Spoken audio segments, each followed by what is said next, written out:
What's up, what's up, what's up, what's up, Chicago? Yes, sir, it's about to go down. Y'all ready? I am. Let's go. Hey, no limit. No limit. Yes, sir, it's the hottest radio show in the land. Taking the Limits Off Radio is on the air. That's right, we are on the air, broadcasting live as always. That's right, live as always from the historic Ebenezer Missionary Baptist Church. That's right, we're broadcasting from the birthplace of gospel music. And as always, it's your boy, your host, the one, the only Dr. Dana L. King in the studio with you today, man. I am excited, so excited, overjoyed actually, to be here today with you all, man. We got a great show for you today. Y'all ready for this? 11 obstacles to effective discipleship. 11 obstacles to effective discipleship. That's our main topic of the day. Again, 11 obstacles to effective discipleship. I hope y'all ready for that, man. We are going to have a good time in the Lord today. Let me start off by saying again, thank you everybody already for tuning in and all of that good stuff. But look, let me give you the rundown. That's right, the rundown. The how-to, the when-to, the know-how-to, all that good stuff, how you can be a part of the show. If you're already listening on the line, all you got to do is push 1. That'll get you to my producer on the other side of the glass over there, the one, the only, Latanya Michelle King, taking all of your calls, emails, chats, letters, complaints. Don't send none of them. But all of that stuff, she's got all of that. So that'll get you over to her. She'll check you out, get you over to me, and you'll be live on the air with your boy. If you're listening via Blog Talk Radio, simply dial area code 323-870-4375. That is your call-in number. 323-870-4375 is the call-in number. One more time for the Holy Ghost. 323-870-4375 is the call-in number. If you want to email the show, you can email the show. It's the TTLO show at ttlomedia.net. That's right. If you want to email the show, you can email the show. It's the TTLO show at ttlomedia.net. Something look, is it the camera that's crooked? Because my TTLO radio look like that. It is crooked? Okay, we'll be all right. It's the TTLO show at ttlomedia.net. If you want to follow us on social media, you can do that as well. You can tweet the show. You can tweet the show at TTLO radio. That's right. You can tweet the show at TTLO radio. That's 2 T's, 1 L, 1 O. TTLO radio is where you can tweet the show. If you want to follow us on the gram, that's right, follow us on IG. You can do that as well. Follow us on Instagram. Real simple, real easy to do. It's the TTLO radio. That's right, TTLO radio. 2 T's, 1 L, 1 O. TTLO radio is where you can find us there. Again, same thing as Twitter. 2 T's, 1 L, 1 O. TTLO radio is where you can find us there. If you want to follow us on Facebook, you can do that as well. Follow us on Facebook at facebook.com/TTLO radio. Facebook.com/TTLO radio is where you can find us there. And then the live streams are up and running. Y'all come on in. YouTube and Facebook. We are live right now on YouTube and Facebook. You can find us there right now on Facebook. For those of you watching on Facebook, go ahead and tap in the chat. I saw some already popped in. God bless y'all. Thank y'all for being on time for church. Sister Pitts, Sister DeBerry, Sister Knight, and Sister Stewart. God bless y'all. Come on in the room. Jesus is my doctor, and he writes out all my scripture. He gives me all my medicine in my room. Huh? Y'all come on in. Thank you. Sister Bulease is here. That's right. Prophetess Bulease is in the room. Look at everybody on time for church tonight. I like when folk on time for church. Huh? I think Buddy did it again. Buddy.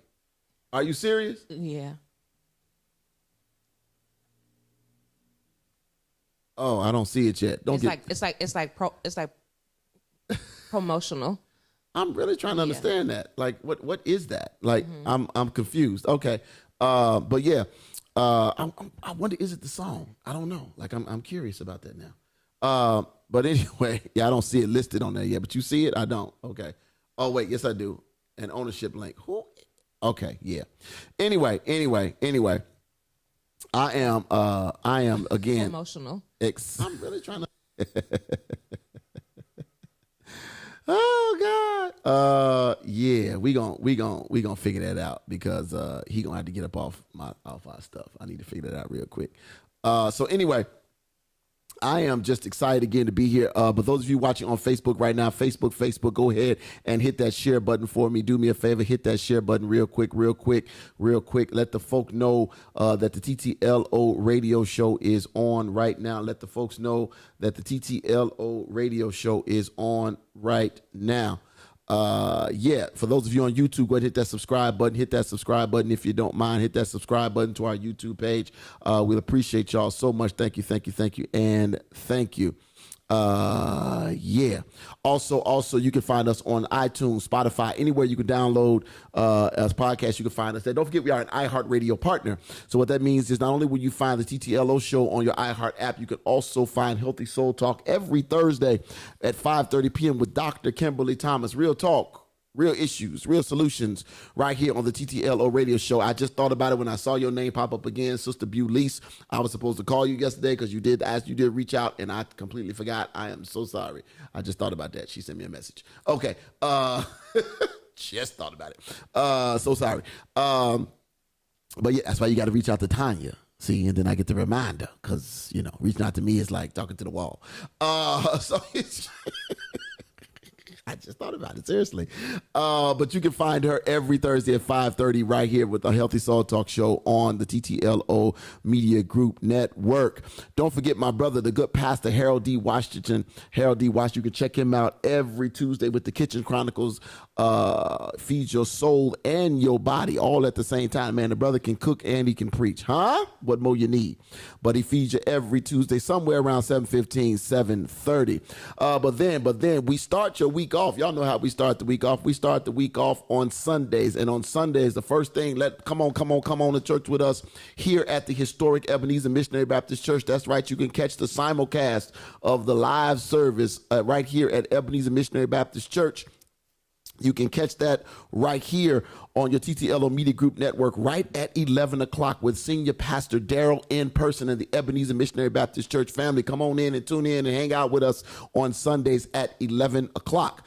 Don't forget about my brother. That's right, the Faith Works and Vision Church. That's right, FWV. Come on now. The Faith Works and Vision Church. You can catch them on Sundays right around 12:45, right around that time. The good pastor, my brother on the west side, Pastor Harold D. Washington, preaching and teaching, and they got some praise and worship going on over there. But you can always check them out over there. I'm trying to see, did I miss anything? Man, look, I'm excited about this topic tonight about discipleship because it is a major, major piece that definitely needs to be talked about. But again, I didn't want to have this conversation. But, I would be, I ain't used this in a while because they used to tease me about it.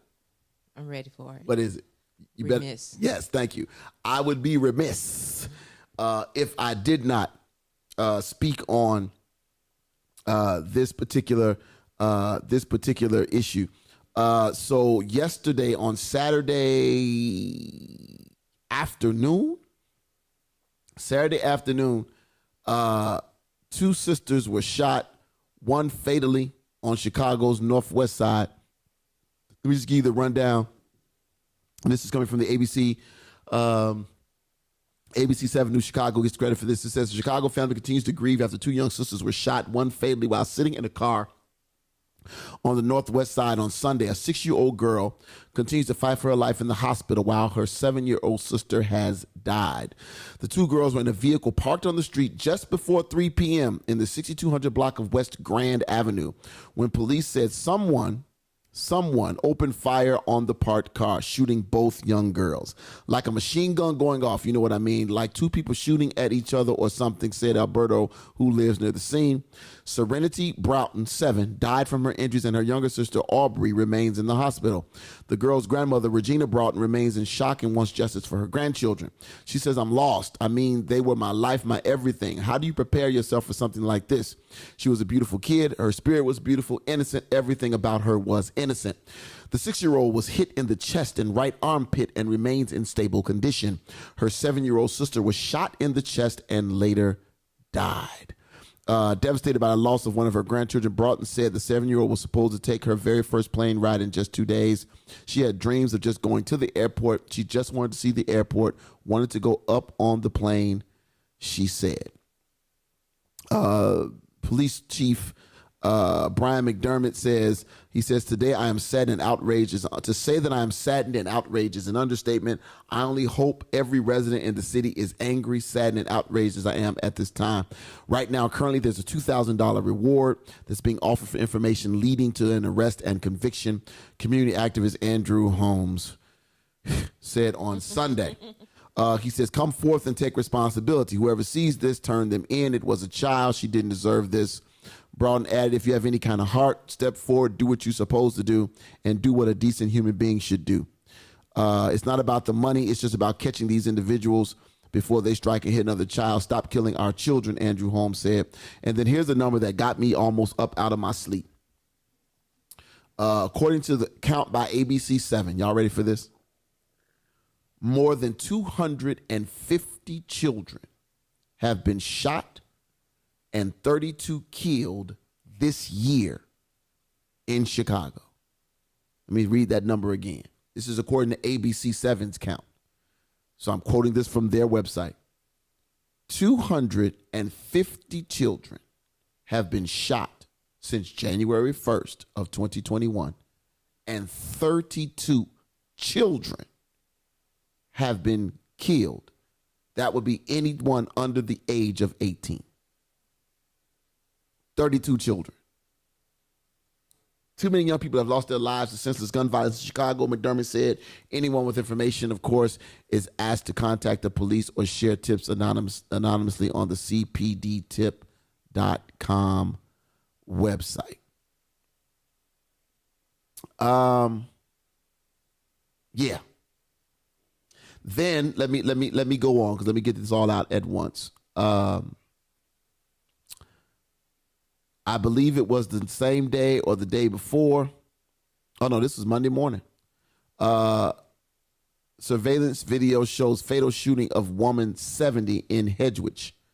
A 7-year-old woman was killed in a shooting in Chicago's Hedgewich neighborhood Monday morning. Police said families identified a woman as Yvonne Ruzich. She was opposite of that evil that took her. She was my mom and had a piece of so many other people. Just standing here alone, people come in for their morning coffee, knew my mom. It says it was a weekly routine for Ruzick, who retired from the Department of Streets and Sanitation, to come to work before 5 a.m. a couple of days a week at the Baltimore food store near 133rd Street and Baltimore Avenue. Was this in Baltimore? Wait a minute, where was this at? No. Baltimore. Oh, 133rd Street, Baltimore Avenue. I'm confused. Monday was starting off no different. Oh, okay, I got it now. Until an unknown gunman decided to take her life. Ruzi was inside a parked car in the 13300 block of South Baltimore Avenue at about 4:26 a.m. when police said two suspects approached and fired shots. I woke up this morning to the sound of gunshots. I heard about 8 or 9 of them, said Edward Manzo. Surveillance video shows there are 2 vehicles, and then a third car pulls up. 2 people get out of a car and head over to Yvonne's car and point a gun at her and start shooting. Her stepson watched the crime happen right before his eyes. Ruzick managed to drive away, but then crashed down the block, where a gunman caught up with her and shot her several more times. Jesus. According to her boyfriend, she was transported to Advocate Christ Hospital with multiple gunshot wounds and was later pronounced dead. Boyfriend says, I don't know what to do with my life now. I lost my best friend. He describes his girlfriend as loving, caring grandmother that always made sure everyone was taken care of. She was wonderful. She would do anything in the world for anybody and always did. She worked part-time because she loved to stay busy. Her boss says she was a dedicated employee and a hard worker. She was known by so many in this tight-knit Hedgewich community, always smiling face and a great attitude. I saw the video for this one. And it was 2 guys got out of a car, walked up, both of them on the same side, and just started shooting. I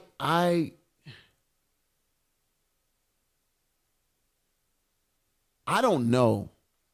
Shante said, I believe we should pause. Yeah, I am gonna pray, Shante. I'm confused. I'm confused. Sheldon said, I'm a tithing member of TTLO Church. I am confused. Don't get me wrong. I know prayer works. And Shante, I really would pray right now. I I don't know if I want to. It's one of those things where, and I know it's no such thing as bothering God, but that's how I feel. That's how I feel. One of my very overly conservative friends on Facebook put up a post earlier today, and it was disturbing, and I almost commented on it, but I didn't.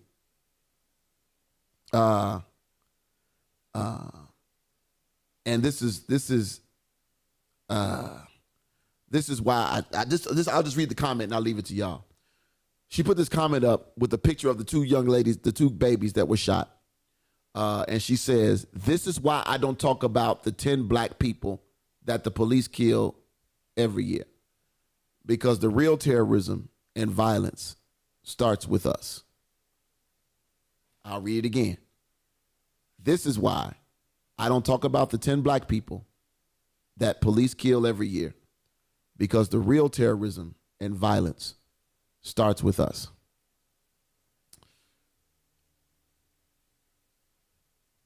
Where's the lie?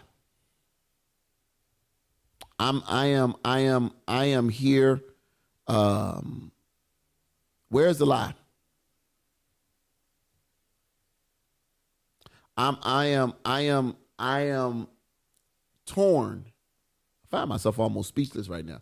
I am torn because, you know, we went through this a while back with babies being killed, and now it's and I don't want to say it's the norm. And I say that today after being at school in a lockdown for almost 2 hours. We were in a lockdown today at the school because there were gunshots today. Matter of fact, Friday as well, there were 15 gunshots right down the street today. There were gunshots where a person barricaded himself in a house on Chicago Avenue in Holman, literally right down the street from the school. And this is happening in the middle of the day. We talking middle of the day. So this is happening at a time where our children would have been outside for recess, and these gunshots would have occurred. We would have rushed them all into the building, shut down the rooms, put them in the classroom, lock them in the closet, close the doors, lock the doors. School's on lockdown until we get an all clear. And I hate to say this, and there may be someone listening.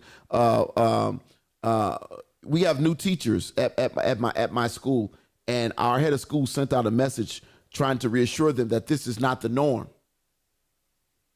This doesn't happen every week. And yeah, it don't happen every week. It happens every month, though. And maybe y'all help me. You know, I'm not the expert. I give my opinion. I give my opinion, and I try to base my opinion on fact. I try to base my opinion on the facts that I have at hand when I give my opinion. I don't just spout stuff, you know, despite what people may think. I really don't say what's on the top of my brain. If I did, I probably would be off the air. So most of my thoughts are well thought out. Yeah, no, I get you, Shante. I feel you. You finna say something? Mm-mm. Oh, I heard that deep breath on the mic. That's why I said.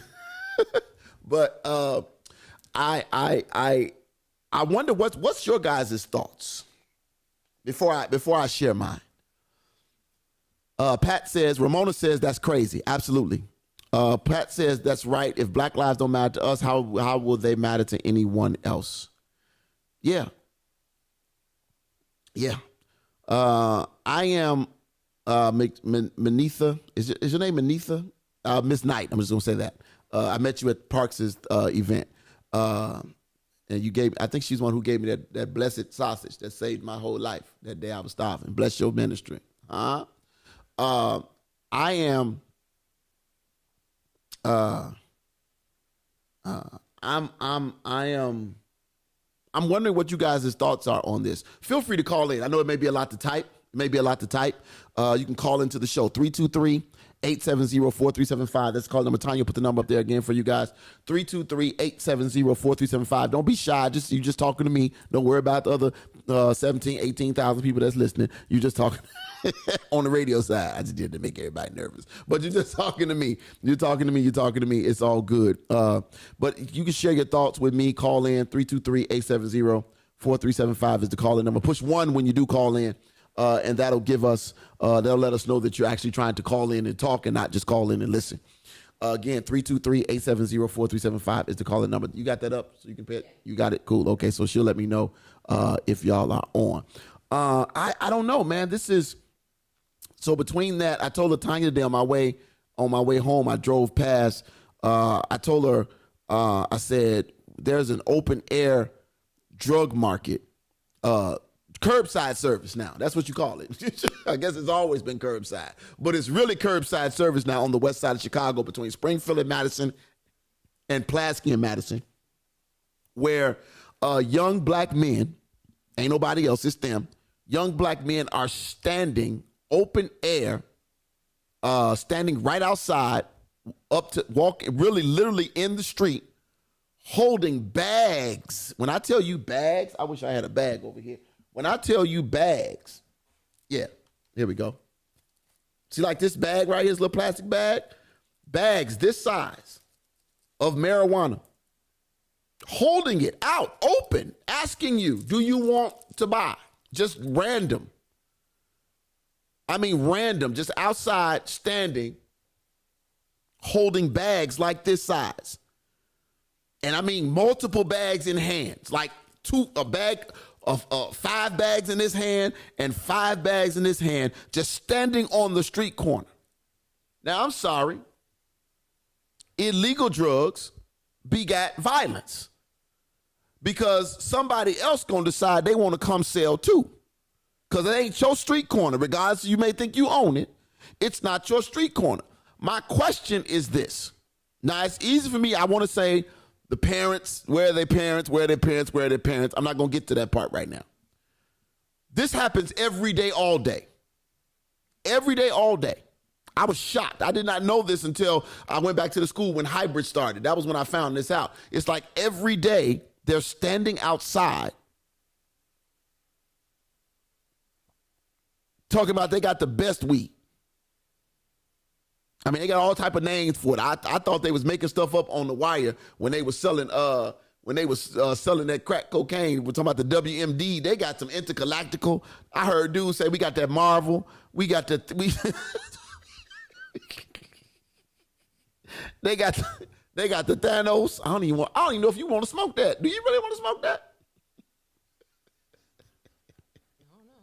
Do you really? I'm not, I am at a loss because I don't know. The police are around. Now, mind you, the police are being called to every other corner every 5 minutes because there is someone shooting somewhere.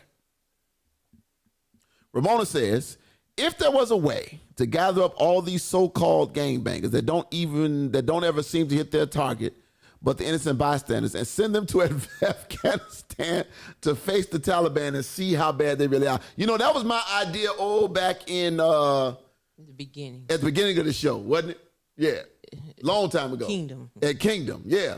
I said that a long time ago. Send their butts to Iraq and Afghanistan. Pack them up and drop them off over there. Or drop them off on one of them. What you do is you drop them off over there. You know that island that the man went to that got killed over there evangelizing? But they told him don't go over there. Yeah, but I know, but this is where we want to drop them off. Okay. That island over in, where is it at? North Sentinel. Yeah, North Sentinel Island. Yeah, that dude. That one went over there. Drop them off over there. Let me see. Yeah, disarm them and drop them off over there. They that tough. And then drive and then take a boat right back over there and see if they still there or if the people just drop their bodies off and say, hey, y'all come get them. We told them to come over here. Told y'all to come over here. John Allen Chow, that was his name. Yeah, he made the mistake of going over there when they told him not to come. The people told him not to come. The military don't want him. That's true.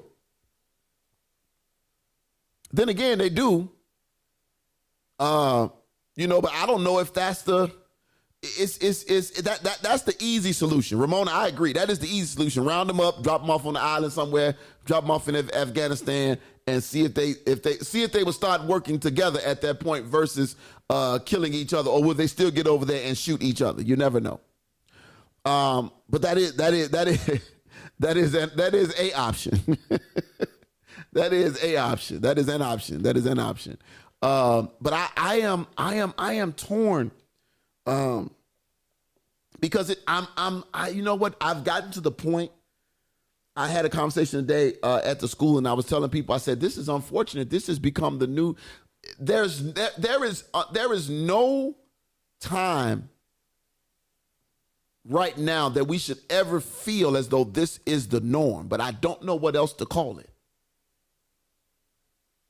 Like, I'm normally really good with words, but I don't know what else to call. If this is not the new, is this not the new?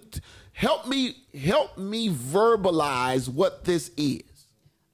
Sometimes I believe it's not the new norm. Okay. It's not normal. It ain't normal. But sometimes, like, sometimes you would tell me about stuff, and I'm looking like, I already knew that.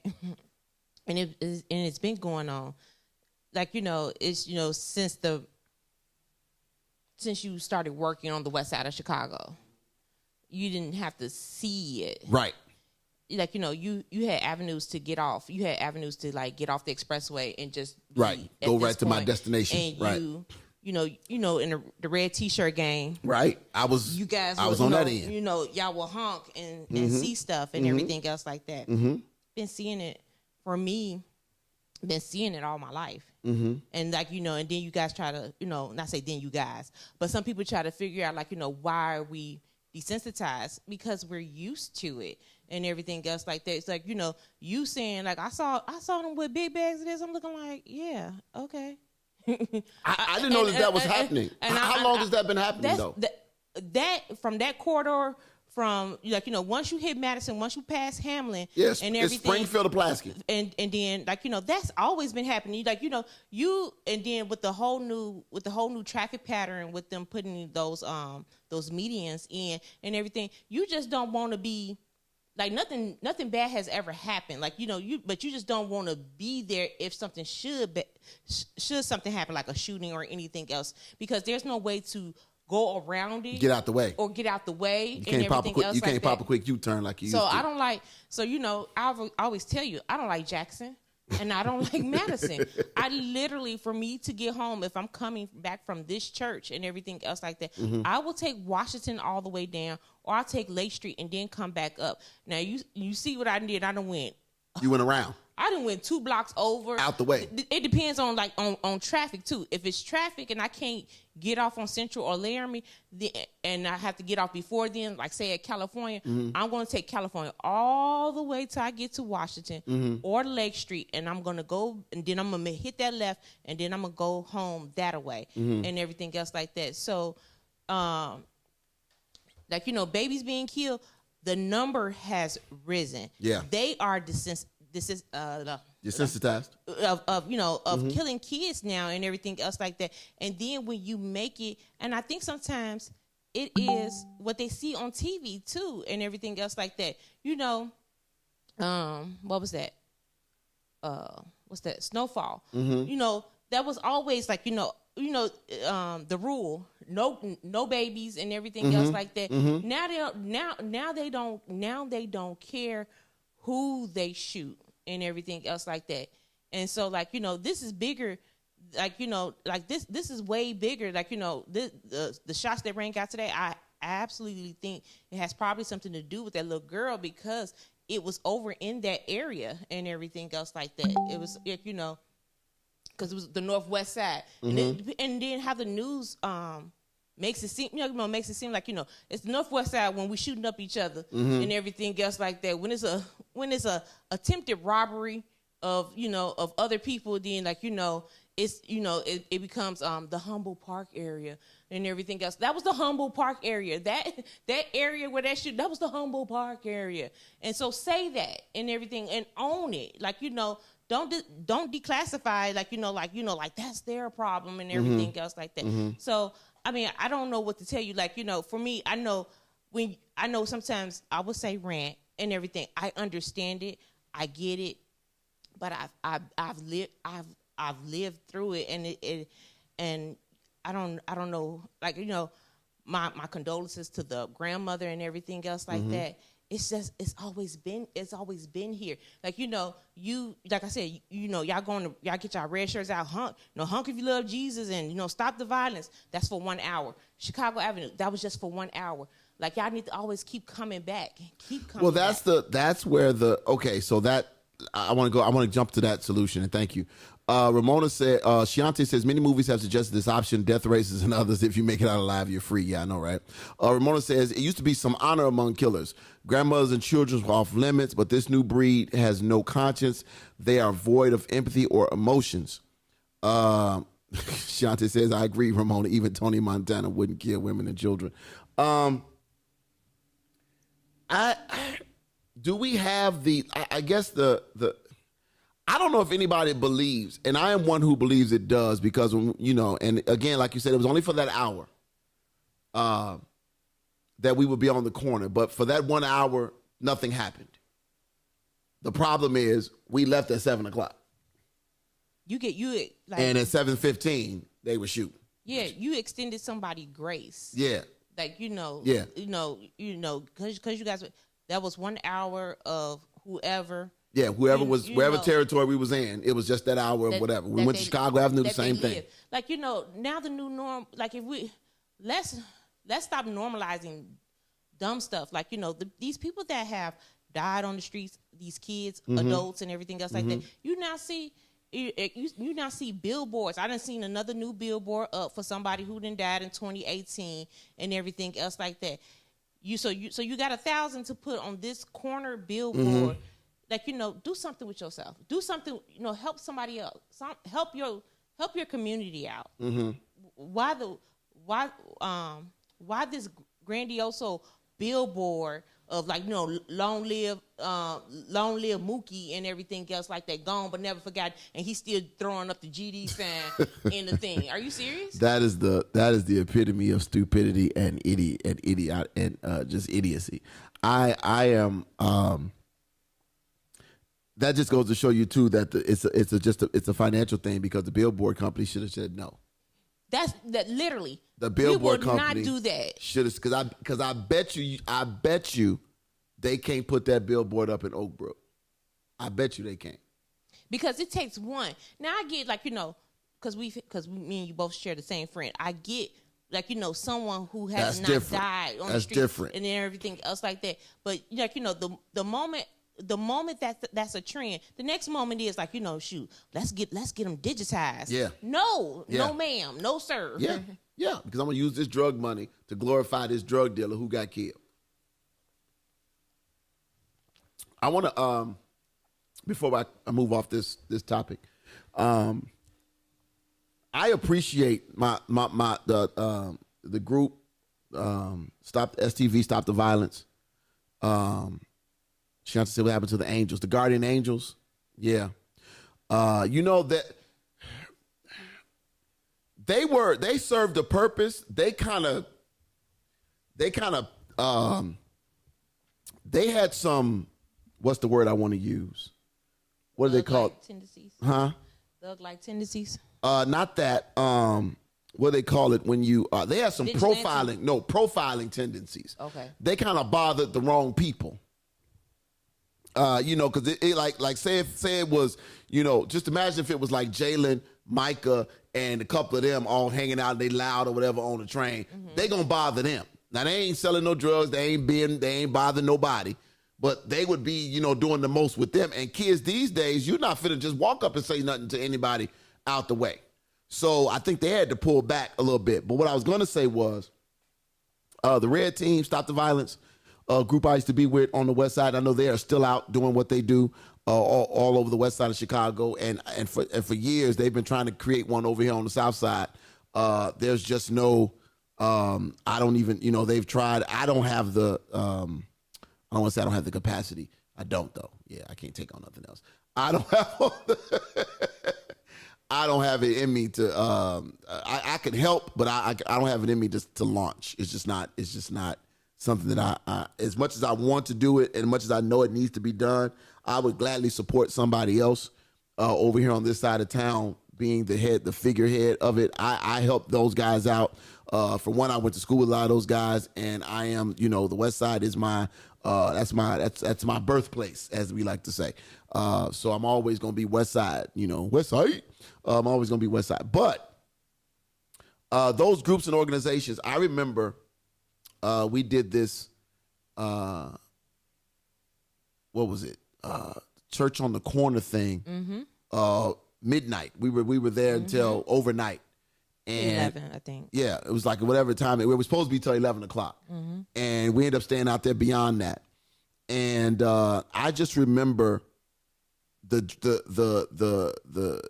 drug dealers riding up to us on their bikes saying, "How long y'all gonna be out here? Because y'all messing with our business." Because they working their hours. I know, and we messing up their count, messing up their money. The guy literally drove up on his bike and was like, "Hey, how long y'all gonna be out here?" And that's literally what made us stay out there longer. Now, the good thing was we did have a lot of people. I'm waiting for that memory to pop up. I'm sure it'll pop up soon. If it hasn't already popped up, it may have missed it already. No, it's more. It's more in toward August. August toward the school year. Okay. Yeah. But we had people coming asking for help, and I'm always taken aback to how I know I can't not do anything. Is I wish I had his name, but the young man came up. We were doing prayer. On the corner of Central and Madison. No, we were on Central and Lake this time. Central and Lake. And the young man walked up to us. He rode up on his bike, and we were offering to pray for people. That's what we did. We were just out there praying for people. And he walked up, and he was like, "Can I?" I said, "Can I pray for you?" And he was like, "Yeah, man, pray." He said, "Because I'm coming over here today because I don't know if I'm going to be here tomorrow. Or I don't know if I'm going to see y'all next week." That's what he said. Because we see him all the time, and he would never stop. And he finally stopped. He said, pray for me because I don't know if I'm going to see y'all when y'all out here next week.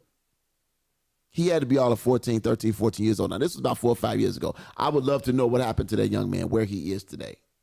My prayer is that he found a way out. But, the streets of Chicago are not conducive to success of young men with no direction. I'll say that again.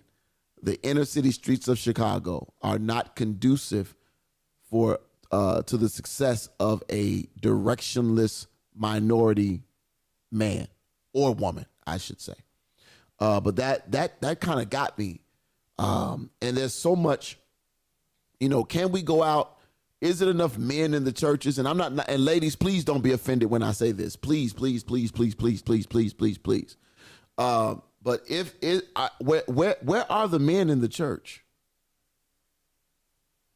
Outside of you showing up and deaconing and trusteeing and being down on bended knee bowed and body bent and glad that you woke up on this side of the bed wasn't your cooling board.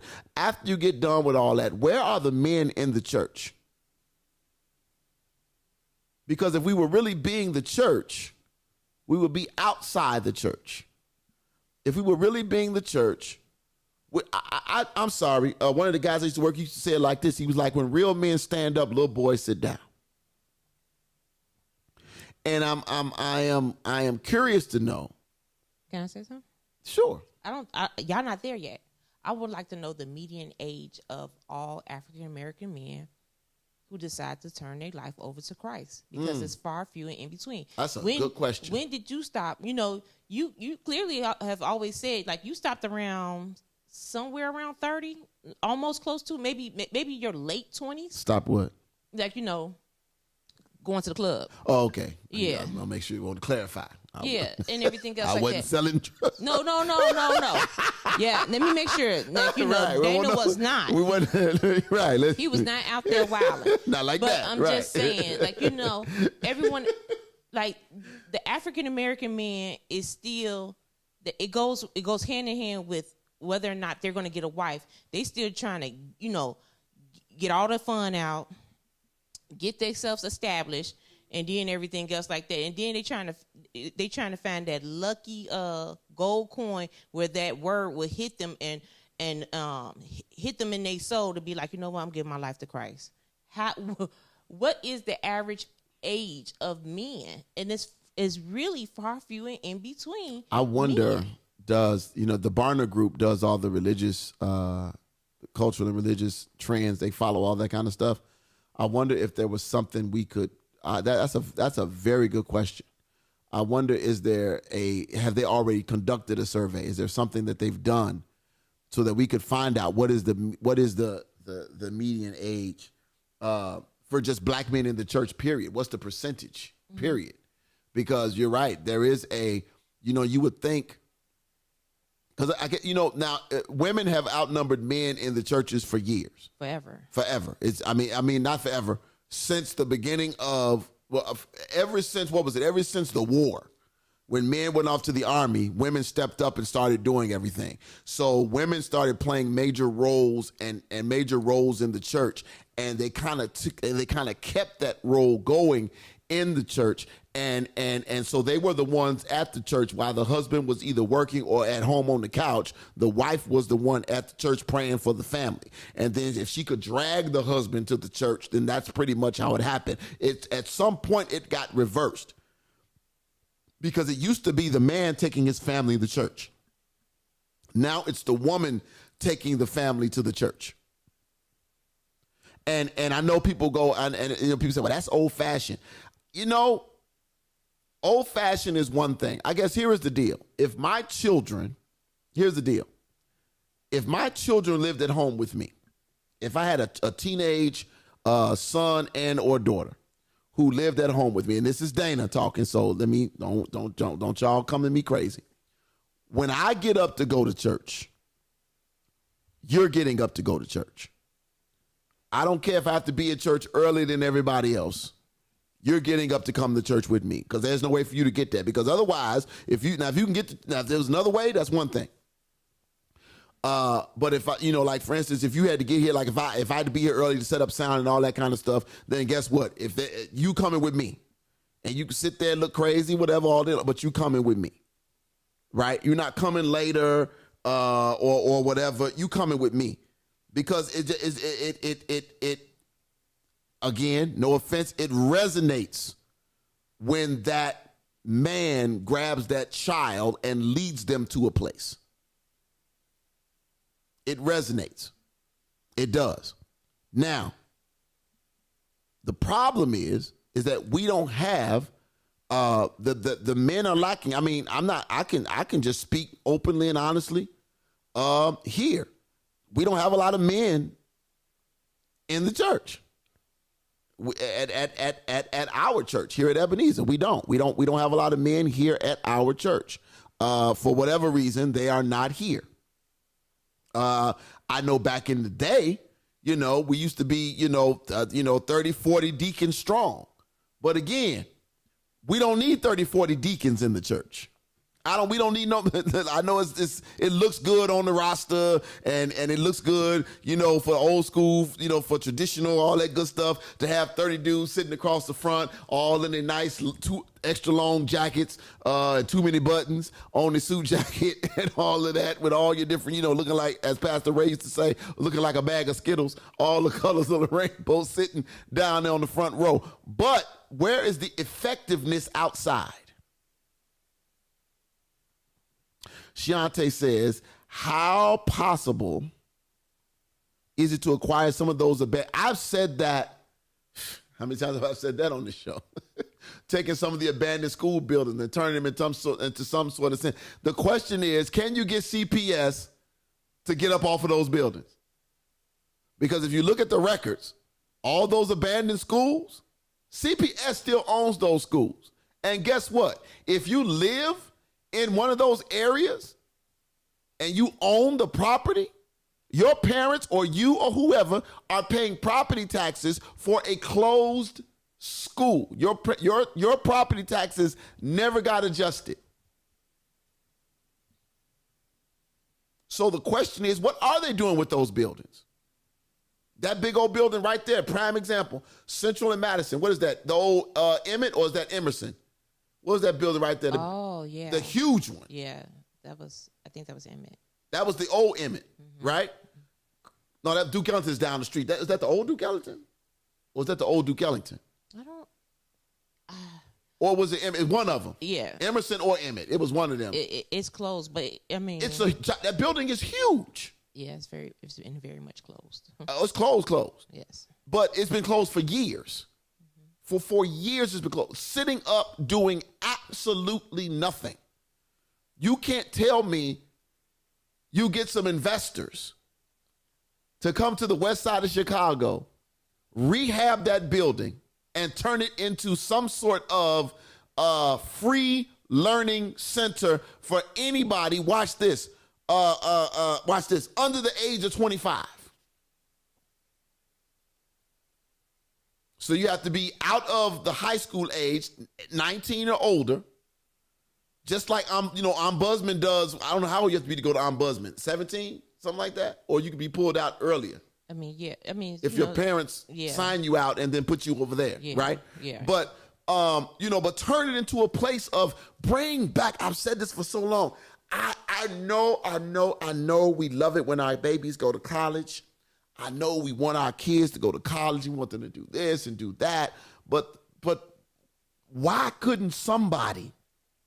I asked my buddy, Mr. Bingham, the guy who does all my sound here at the church, and he does sound all over the city of Chicago. He's been doing sound for 40 some odd years. He has no apprentice.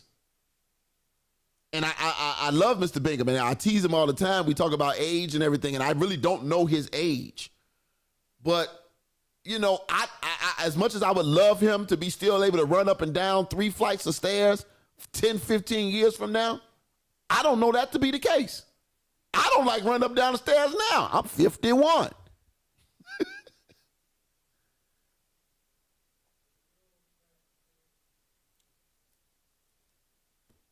All right. So I am knowledgeable to know that why can't we start apprentices, right? Teach people how to do, think about all these people.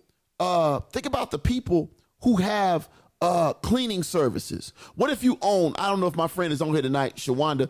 I don't know if she's on here tonight, but we went to high school together, right? We went to high school together and all that good stuff. But Shawanda has her own cleaning service. She started her own cleaning service, right? She started her own cleaning service. And she did that not too long after high school. Not too long after high school, she started her own cleaning service. The reason the reason why I mentioned her name is because, somebody like her could grab somebody. And, y'all might not think cleaning services, first of all, that's an amazing entrepreneurial opportunity when you have your own company. But somebody like her could come in and talk about how she started a cleaning service. Now, somebody might laugh, because we would laugh, back in the day, I don't want to be no maid. I don't want to do this. I don't want to do that. But guess what? You make your own hours. What happened to the trades? And I know I sound like a parrot just repeating the same things over and over again. But what happened to the trades? When was the last time you had to call the electrician to your house and he didn't look like you? And I'm talking about a licensed and bonded electrician. I ain't talking about the homie. I ain't talking about your buddy. I'm talking about the licensed bonded electrician. The licensed bonded the trained mechanic.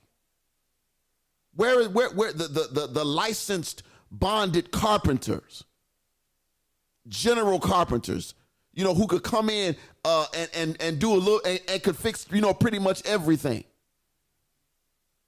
Nobody is teaching this they pulled all this stuff out of the schools. Okay, if the schools can't afford it,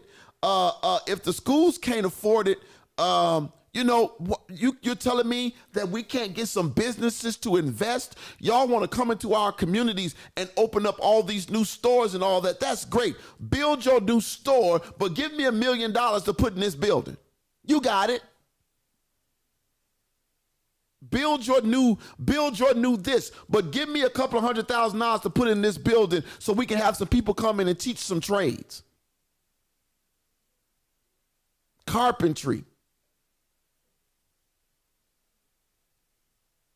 Electricians, plumbing. Anytime you call them, they never look like us.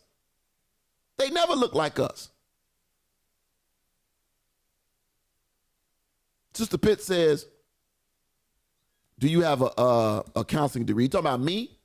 Shante, was that for me or was that just a general question? Sister Pitt says, it's the teaching. Sorry, if ministers and leaders stand up and teach the word and humble themselves, maybe you can get the men to stand up. But if you hide in the building and not work in unity to help the community, it doesn't work. Churches need to work together and not against each other. I said, yeah. But we too busy fighting for members. It's 1 million unsaved folks, and we trying to fight for the ones that go to another church. Because we too scared to go to the ones that don't go. See, it's easy for us to go and try to pluck members from somewhere else because we don't want to go do the real work and try to get the ones that don't know God. Angela says, my son, baby boy, just landed apprenticeship carpentry. He's making that money to after I hired him for American Airlines. They paid more. Exactly. Those are skills that you can use for a lifetime. Those are skills electricians can work for a lifetime. Plumbers for a lifetime. Auto mechanics for a lifetime. Yes. No, Shante, my counseling degree is strictly in for counseling. It was a pastoral piece in my during my master's degree. So not for, I have like a pastoral counseling that there I have a piece in that, but not a actual outside separate degree in counseling. No, ma'am, I do not. But there is a there is a need. There is a need.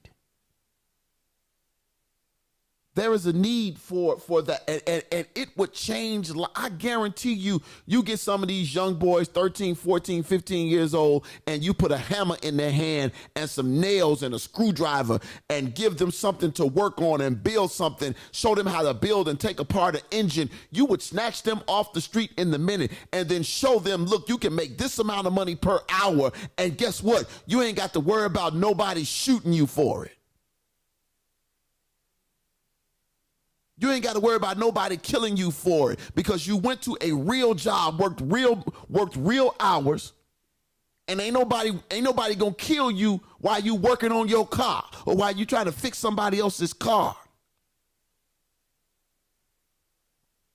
It matters, y'all. But you're right, Shante. All these big buildings in Chicago, these abandoned schools that you close down in these neighborhoods, you could easily reopen them. You could easily reopen them in this city.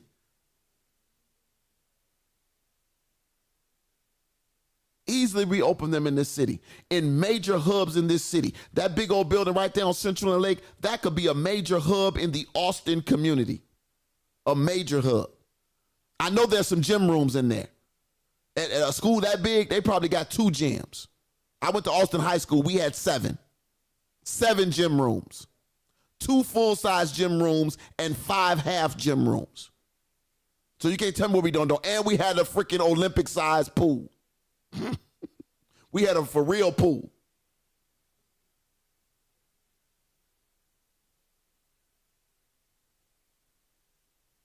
Now, you can't tell me that these buildings can't be reconfigured. Yeah, Shante, they did. So many of the programs, and unfortunately, we stood by and we started fighting other fights. People mad about what's going on in Afghanistan. I'm sorry, forgive me, Lord. I could give two red nickels about what's going on in Afghanistan. We spent $1 trillion over 20 years. $1 trillion over 20 years. Trained 300,000 soldiers. $1 trillion. What could $1 trillion do in the urban communities right now? We spent $1 trillion to help them rebuild some stuff over the last 20 years, retrain their army, trained 300,000 soldiers, gave them the top flight weaponry to defend and rebuild themselves, and they just quit after we left. And y'all mad. No, they can let them figure it out. Let them figure it out. The Taliban didn't want us there in the first place. Okay, we gone. We leaving. Y'all handle it. That's y'all over there. We're dying in our communities over here. And y'all can say, well, that don't sound real Christian. Show me what, look here. We got folk here that's dying. The streets of Chicago is Afghanistan. It is Iraq. It is Palestine. It is Pakistan. It is the Gaza Strip.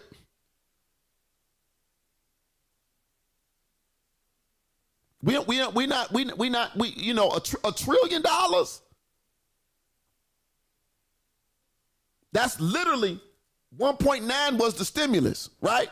That's literally how much money we just gave away to put on the other side of the planet for some folks who would kill us in our sleep because of our freedoms. When we got folk here who are starving, $1 trillion. I ain't mad at Joe. I'm mad that Obama didn't bring him home when he should have. Clinton should have brought him home. Clinton, all of them. Well, no, Bush sent him over there. I'm sorry. Bush sent him over there.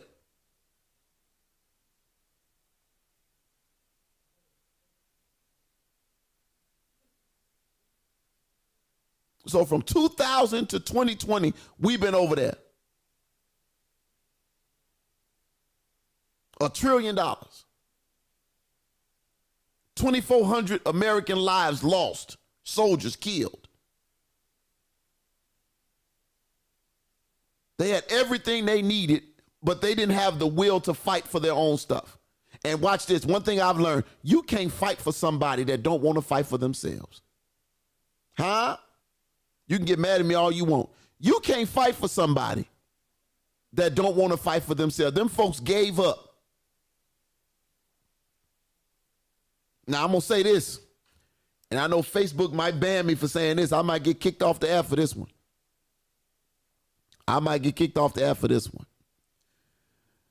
But drop $1 trillion in the black neighborhood. Drop $1 trillion off in Austin, Auburn, Gresham, East and West Garfield, Chatham, Inglewood. Drop $1 million off Roseland. Drop $1 trillion off over there.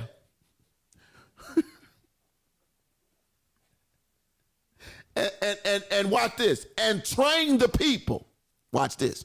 Drop $1 trillion off in these urban areas and train the people like you train them ones over there in Afghanistan. See, you won't do that here because you know what's going to happen. That's why they stopped training us.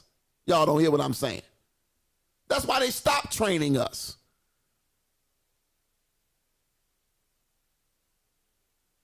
Drop $1 trillion. Come on now, Cicero and Con. Come on. I drive past it every day. You got a whole city. What they call it, tent city. A whole city with a whole mayor. Folks living outside. But you got $1 trillion to take to Afghanistan.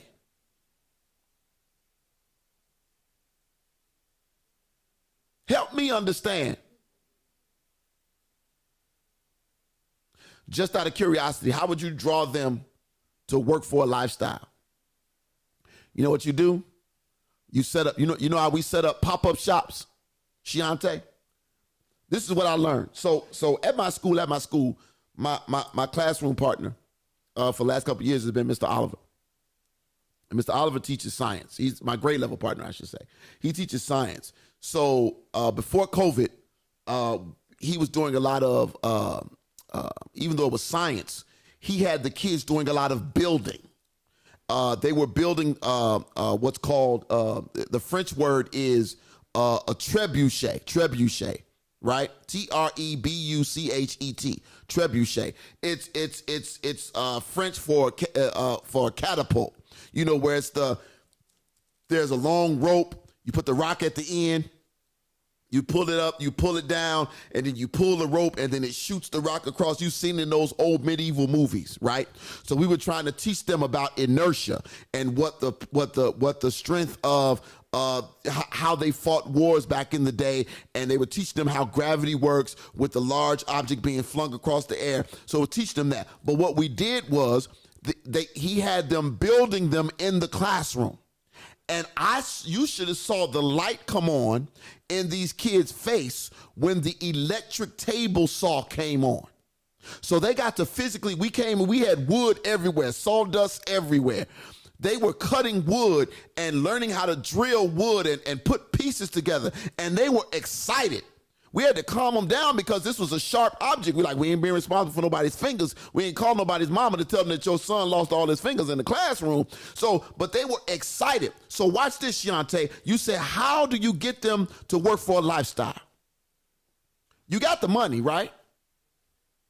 You know how they have pop-up shops for cell phones, pop-up shops for this, pop-up shops for that. What would stop us from putting a pop-up shop on the corner in one of these major spots, and you just come out with a carpenter, and he's got his wood, his saw, his hammer, and his nails, and he just starts building a shed right there on the spot. And the little kid, as they come up, say, hey, come on, help me out. You want to learn how to do this? You want to learn how to do this? You get a mechanic on another pop-up shop. You have Chevy or GM or Dodge or whoever say, you know what? I'm going to have some of my engineers come out. We're going to bring out some of our big, heavy equipment. You're going to drop it on the pop-up shop right here, and we're going to show you how to fix an engine. We're going to show you how to do this. We're going to show you how to do this, and ask a kid, help me. So let me show you how you do. Let me show you how you change a transmission right here on the spot. Let me show you how you plug this computer up to this car. Let me show you this. Kids will run to that. They will run to it. Oh, let me see. Let me get a turn. You want to learn how to do this? Come back to this building right here. That's where it's going to be. Right at this building over here. That's what you do. Same thing with a plumber. You get a plumber to come out. You have him come out to you can, look, it don't take no time. You can build a makeshift house real quick and say, in this house, I don't care if you don't do nothing but drop off a real quick mobile, whatever it is, drop it off, run some piping there, get some water running. Let me show you how to install a toilet. Let me show you how to install a sink. Let me show you you want to learn how to do this? Let me show you how to change your washer. When your mama say the sink is leaking in the bathroom, you want to show me how to fix it when the toilet keeps running. Let me show you how to change the little tap, the little pad that's in there. Let me show you this. Kids will flock to that kind of stuff. But we have to do it. You can't tell me we can't. Don't get me wrong. Pop-up basketball games are great. Midnight basketball is great, but every kid ain't interested in playing basketball. That would have worked for my generation, and maybe the one after me, and maybe one more after that. But every kid ain't trying to go sit in a gym and play basketball. But a kid will say, teach me how to use this wrench. That same auto mechanic, hey man, look here. Let me show you how to change a tire the right way. Let me show you how to do this. Now you do it. I'm going to do it. Now you do it. And have a bunch of those tire models up where you can just put the tire on the car and show them a couple ways to do it. Here's how you do it with a wrench. Here's how you do it with a 4-way. Here's how you do it with an automatic wrench, a power wrench. Here's how you do it. But we have it. And you can't tell me it wouldn't work. Angela says it's called strategy. That's how you get them in, Shiante.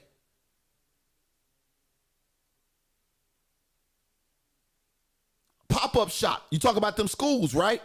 Them schools that had huge cafeterias in them. Redo them schools, make them schools into modern kitchens. And say, if you want to learn, watch this. Who don't want to learn how to cook? You telling me you get some of these little 11, 12, 13, 14-year-old boys and girls, and you tell them, hey, come over here. We done built a little pop-up shop in the kitchen. Let me show you how to do this. Let me show you. What's your favorite meal? Great. Let me show you how to make it. A pop-up shop. Do those in neighborhoods around this city. Put them in the worst possible neighborhoods around this city. And you know what would happen? Culinary, thank you. You know what would happen? The craziness. Now, this is when I'm gonna need the police to do their job, because you have to protect these areas. I'm gonna need the police to do their job. You have to protect these areas so that these people can come to these places and feel safe. But what's gonna happen is all that positive stuff would push out all the negativity. All the negativism would have to go somewhere else. And if you put enough light on something, oh God, I wish I had some help now. If you put enough light on something, darkness has nowhere to go but away. So the more light you bring to a dark area, that darkness has to go away. And eventually you get it all into one little pocket.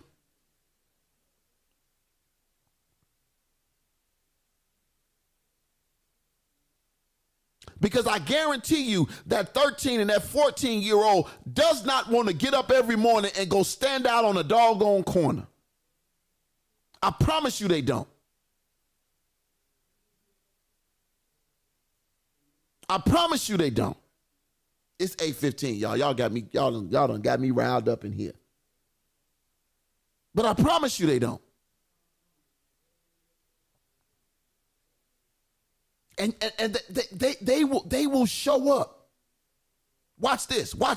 You get somebody from Google, you get somebody from Dell, you get somebody from Microsoft, from Apple, and you give them a pop-up shop and say, let me show you how to write code.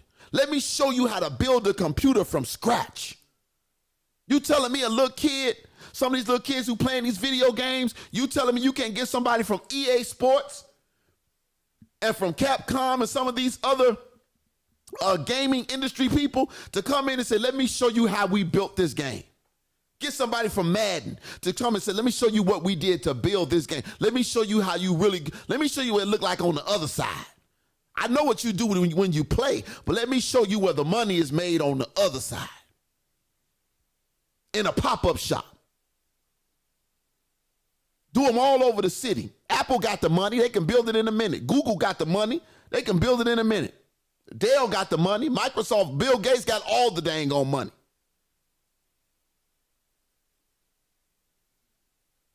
The guy from Virgin Atlantic. Oh, y'all going into space? Okay, let me show you how we built this spaceship. Let me show you how to build a mini version.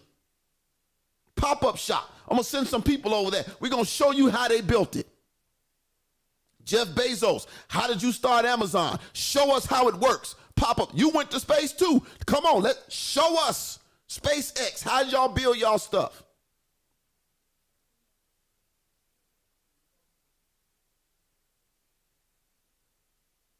Don't get me wrong. We want our kids to go to college. Education is still a wonderful and necessary thing.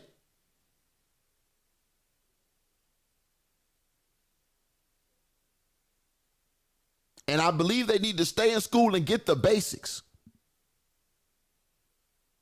But if their aspirations are to do something else, why waste money and go into debt sending them to college when I can send them up the street to learn carpentry and they can learn and do some things with carpentry and support themselves and a family and do all those things?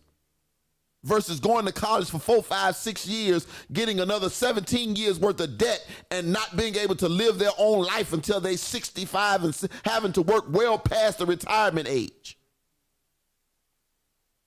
I can't get no help though.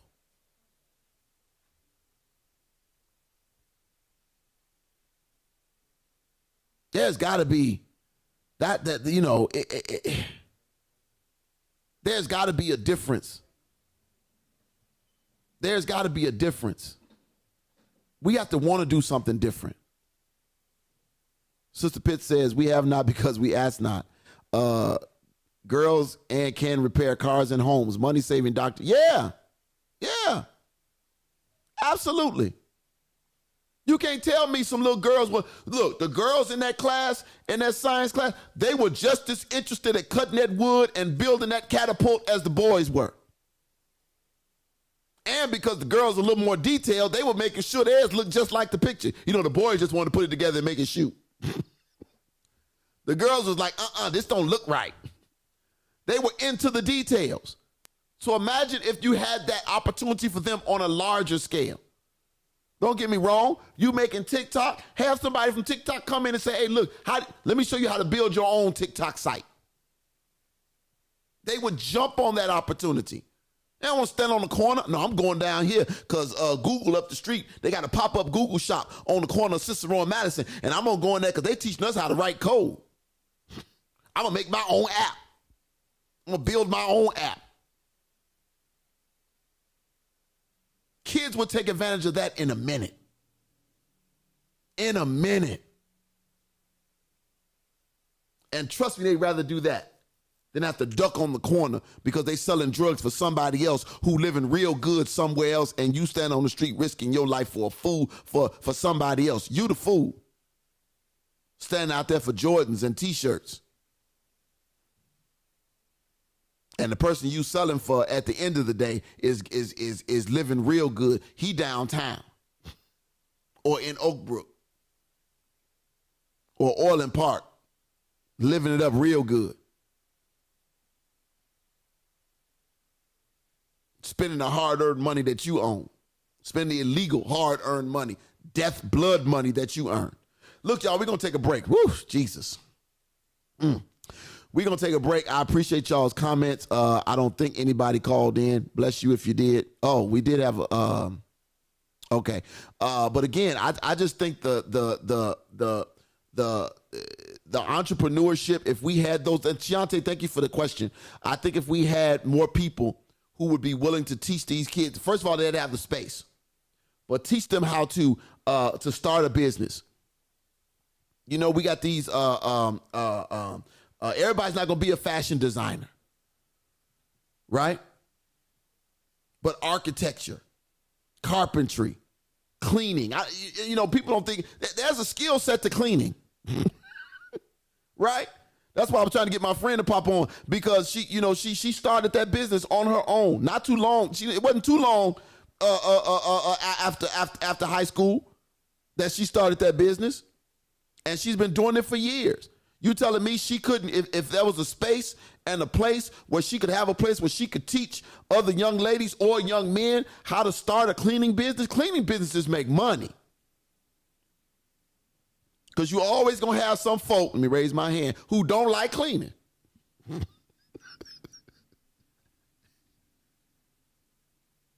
That's those opportunities. Somebody who, we got gentlemen here at the church who have their own cleaning business. They have contracts with the city. We have a person who works in our office. Her husband is a general contractor. He has major contracts with the city of Chicago.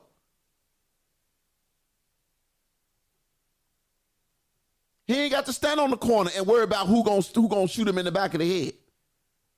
Now, he might have to worry about the idiot who's selling drugs, who somebody's shooting at him, and he be in his car and have to get caught by a stray. But if you put more light on the street, the darkness will have no place to go. I wish I had some help. This is what's needed.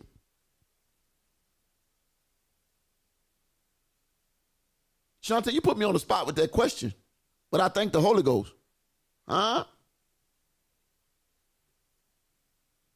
Ken B says, folks will pay for their laziness. Yeah. That's true facts. That's true facts. That's facts. They will. Painters. Now, don't get me wrong. You can paint your own stuff.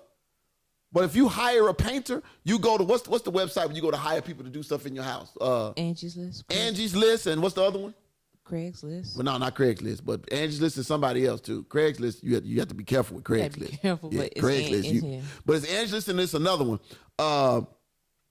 But you go to them, and you say, I need a painter. He ain't gonna look like you. He ain't gonna look like you. How many African American black business owned painters do we know?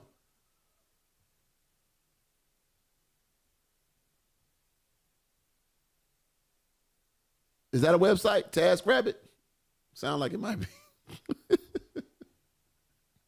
But yeah, I mean, you know, there are opportunities out here. You telling me you put the paintbrush in a kid's hand and tell him, bless you, put a paintbrush in a kid's hand and allow him to paint, show him the different styles of paint, put him in a big, again, pop-up shop, big old room, build them. They don't take no time to build. You can build them, you can drop off them prefabricated joints in a heartbeat and say, come on, we're going to learn how to paint this house. I'm going to show you how to paint this house. I'm going to show you how to knock out, I'm going to show you how to refurbish all these abandoned buildings. Come on now, you take some kids and say, you know what, look, take a general carpenter, say, I'm going to give you a project, and watch this, I'm going to pay you. I'm going to pay you for your internship to get you off the street. I'm going to pay you while you're interning. I'm going to show you what it takes to knock down a wall or to put up some fresh drywall. To put down some fresh conduit for the electricity. Kids will jump on that opportunity to learn that. I know I would have. Ken B says, I paid them $300 for 2 hours to build an IKEA couch. Not Ken. When you get IKEA, you in there. Not Ken. You could have called me for $225. Because everything is built with an Allen wrench. Right. Everything from IKEA come with an Allen wrench. That's it and that's all. It's just a problem though. It's in a million pieces. It's in a million pieces. You gotta put the wheels together before you can put the wheels on the chair from IKEA. So, I ain't mad. Hey y'all, look, we're gonna take a quick break. It is 8:26. That's gonna get us just enough time, I believe, to finish our article for the night. We're gonna take a real quick break. When we come back, we're gonna jump into that conversation. I haven't played one of my man's songs in a while, but he was on. I was watching him earlier today, him and his wife Marcy. My brother Fred Wilson. Can I find his music? Because I know it's in here somewhere. But he was on, man. There's a picture of him up preaching somewhere, and I was blessed by it. And now I don't see it in here. Oh, yeah, he's got this song called "We Love You." I'm gonna play a little bit of this Fred Wilson. We're gonna get a little bit of that in here. Nope, that ain't the one. It's this one. Here we go. Be right back, y'all. 2 T's, 1 L, 1 O. The song is called "I Can Feel Him." Be right back, y'all. I think this is his father, actually. Somebody always asks me, how do you know he's real? You can't see it, you can't feel it, he's intangible. You ask me how I know he's real, I can feel it down in my soul. Whenever somebody asks, how do you know he's real? Somebody always tells me, you don't believe God's real. Say you can't see it, you can't feel it, he's intangible. You ask me how I know he's real, I can feel him down in my soul. Oh, he walks with me, talks with me, and he tells me I am his own. Whenever I need him, he's always there. That's why I'm never alone. Oh, he holds me, he brings me, he takes from sin and wrong. Right away.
sir. Yes, sir. I can feel him. Huh?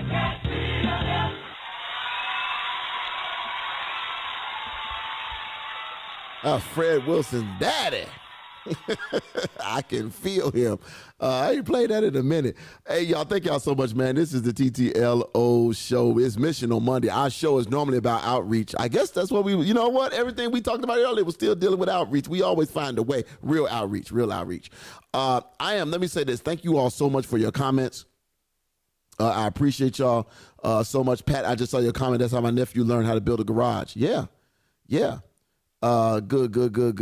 Look, we got this really good article. God bless y'all. Thank y'all. I want to jump right into it for the half hour that we have left, which is our main topic for tonight. Thank you. Let's see. The article is simply entitled, This is the issue.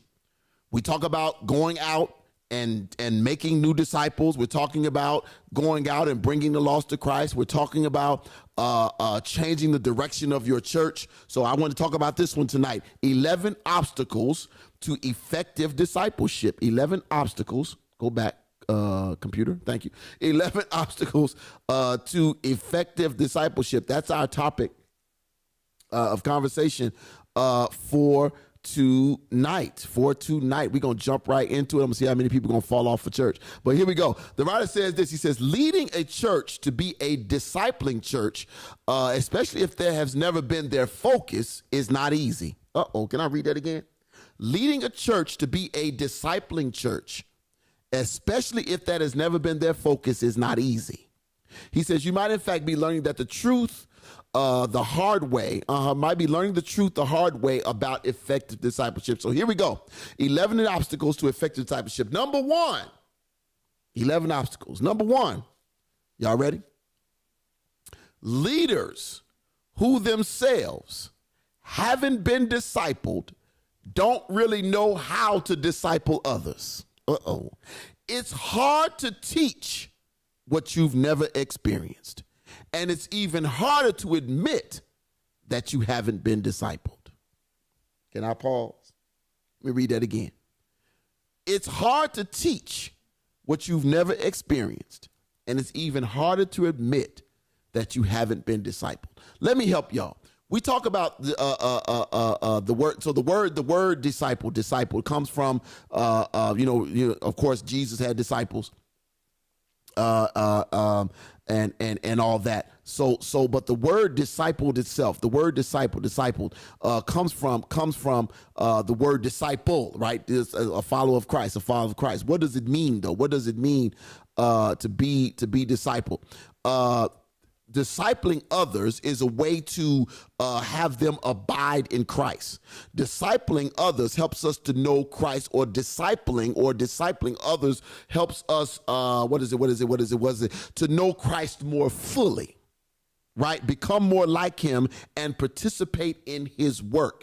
If you've never been taught how to, or if you've never been discipled, watch this. There's another word in the word disciple, the word discipline. I wish I had some help. If you've never had godly discipline from a godly leader, then you're not going to know how to administer or teach it. Ain't nobody gonna help me. If you've never had it, how can you teach it? Right? It takes a skill set to teach discipleship. And I promise you, if you ask a couple of saints in your church, if they were honest, they would probably tell you, I've never been discipled. And so what happens is, the reason I don't disciple is because I've never been discipled. You've been to church your whole life. You've been going to Bible studies. You've seen all this different stuff. But yet when it comes to the idea of you discipling someone, the task seems ridiculous. It's difficult, hard to deal with, because you've never done it. So that in itself becomes an obstacle for leaders. Number two. It says, wait a minute. You wasn't putting the whole things in there, was you?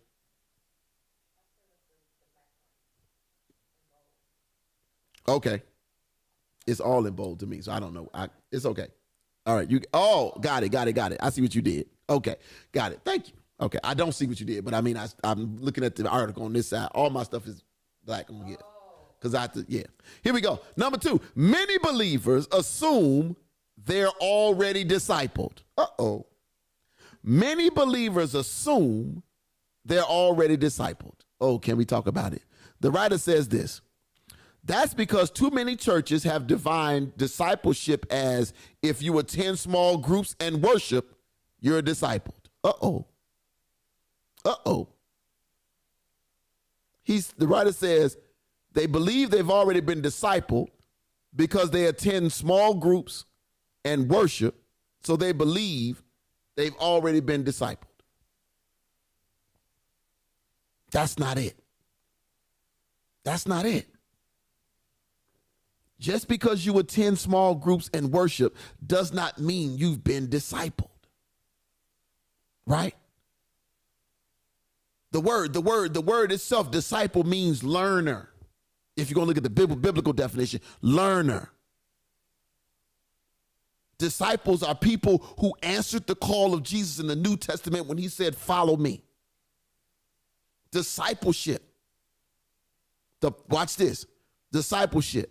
If I was going to give it if I was going to put some more easier to understand or a Message Bible type definition to it, it's learning and trusting and obeying his word. All of that's a part of discipleship. It's essential to the Christian walk. How can you follow without discipline? How can you follow without discipline? Discipleship is the practice of following Jesus. And so I go to small groups and I do okay, but is your life changing? Or do you just attend Bible study? Do you just attend small groups? But are you still the same person? Have you grown spiritually? Or are you still the same hellraiser you were before you started going to small groups? Are you still the same hellraiser you were before you started going to Bible study? Are you still the same hellraiser you were before you started coming to Sunday school? Angela says, see, they can say what they want about Baptist upbringing, but they were discipled. You heard me? That's where my training came from, not full gospel.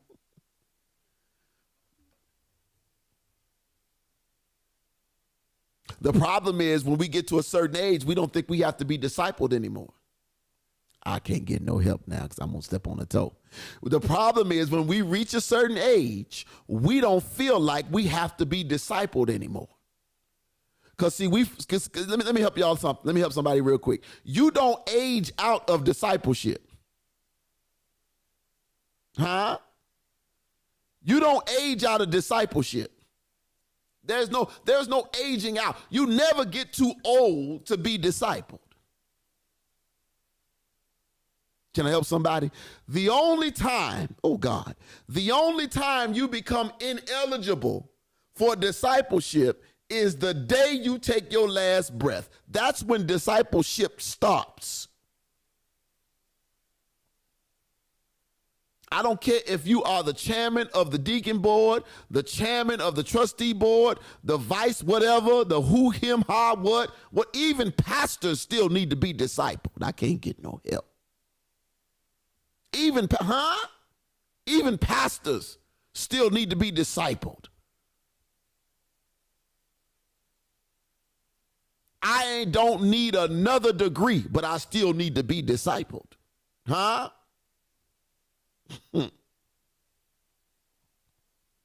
The Bible says forever learning. Come on, Sister Pitts. Let's keep going, y'all. Let's keep going. We're talking about 11 obstacles to discipleship, 11 obstacles to effective discipleship. Number three says, y'all ready? Few churches have a clear discipleship pathway. Few churches have a clear discipleship pathway. The writer says, even if they're trying to do discipleship, their strategy is disconnected and unclear. You want to know what a disconnected strategy looks like?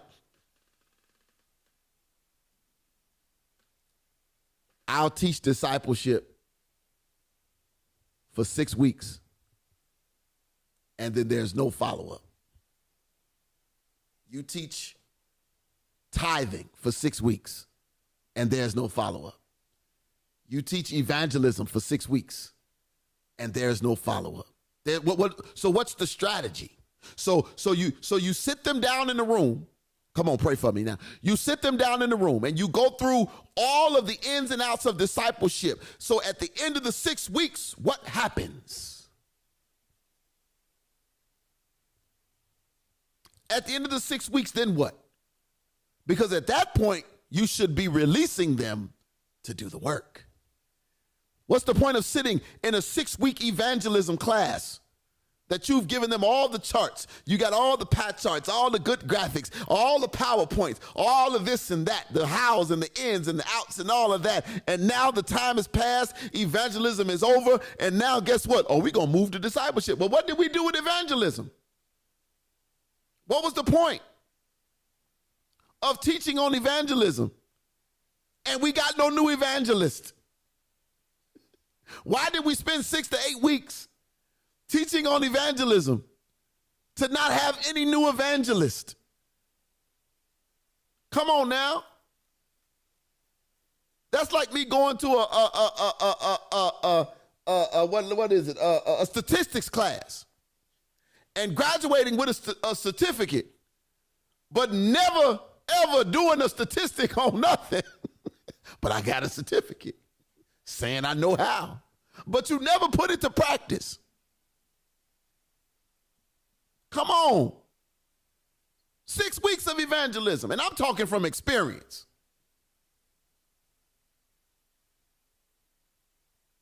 6 weeks of tithing, 8 weeks of discipleship, another 4-5 weeks of fellowship. All of this stuff, we're teaching all this, and then for what?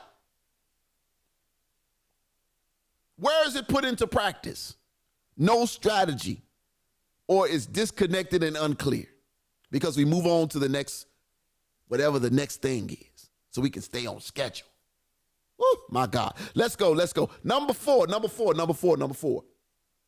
Here we go. The writer says, many discipleship strategies have limited discipleship to information transfer. Uh-oh, there it is. Many discipleship strategies have limited discipleship to information transfer. That is, that you gain knowledge matters most, and too little attention is given to what you do with that knowledge. I just said that. You got all the information, but there's no destination. You know what that's the equivalent to? All y'all pick y'all phones up, right? Pick y'all phones up. Go to Google Maps or Google Directions or Waze, whatever you do. Type in the destination.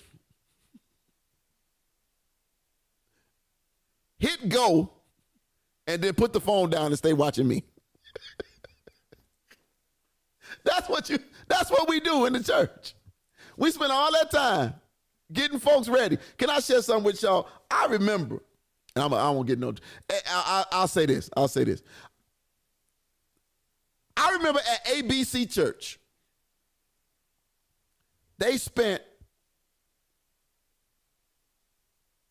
somewhere between $1,500 and $2,000 on a grant writing class.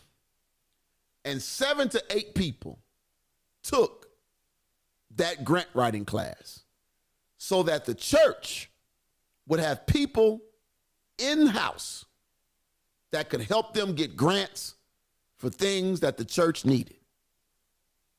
Somewhere between $1,500 and $2,000.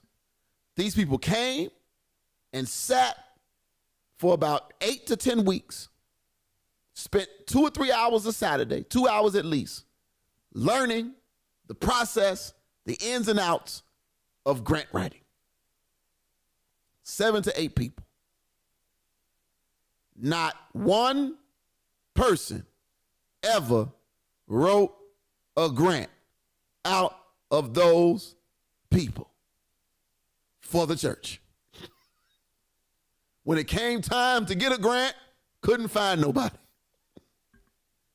But you paid all this money so these people could get certified in being grant writers. But none of them wrote a grant. That's the equivalent. So you can say you got the knowledge, but you don't know what to do with it. You have no plan. All right. Number five. We moving, y'all. We moving. God bless you. God bless you. Number five. Uh-oh. Woohoo. Good discipleship requires leaders to refocus much of what they do. Read that again. Good discipleship requires leaders to refocus much of what they do. The writer says this: discipleship requires intentional focus, which means leaders must adjust their schedules, typically by giving up something. You got to adjust your schedule, which means you got to give up something. What does that mean? What does that mean? I know you want to do this thing. I know you want to do this event. You want to do this, you want to do that. But your people, your sheep can't go attract other sheep. So I know you want to do this thing. I know. But none of your people can help tell nobody else about God. But you want to do this thing. And I know there's a real thin line there. There's a thin line you got to walk. But you have to be willing to take some, it's like chess. I got any chess players? I really need to get back on my chess game. That was like, man, I need to get back on my chess game. But it's like chess. You got to be willing to sacrifice some stuff for the long run. You got to be willing to let some stuff go for the long run. So I'm gonna let this program pass. I'm gonna postpone this event because this is needed today. I'm gonna postpone this. It's just like if you watch this. It's just like when you saving money for something. I know there's this thing coming up, but this tuition is due. So I don't need another purse. I don't need another pair of shoes. I don't need another bag. I don't need another computer. I don't need another piece of electronics. Because I'm saving for a goal. I got to give up some stuff. I have to refocus some stuff. You have to be willing to do that. That's what good leaders, I like this. The writer says, good discipleship requires leaders to refocus much of what they do. That was number 5. Let's keep going. We're moving. We on time. Number 6. The writer says, other leaders tried to do discipleship, but gave up too soon. Other leaders. Oh, we are. Oh, really? What that do? Okay. Y'all, we might be, if we having some technical difficulties, y'all bear with me. We shouldn't be having no technical difficulties, but if we are, make sure I tell these Comcast people, y'all was doing good. Don't make me mad now.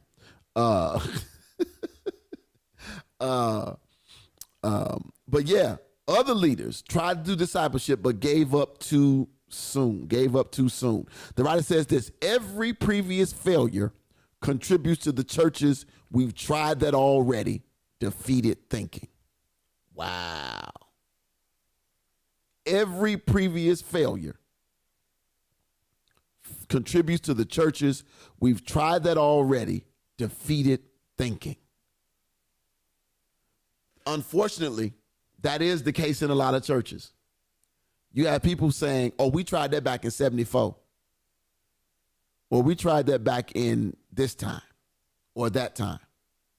Or we tried that didn't work. Maybe you didn't have a good plan. God forbid, maybe y'all didn't have a good plan.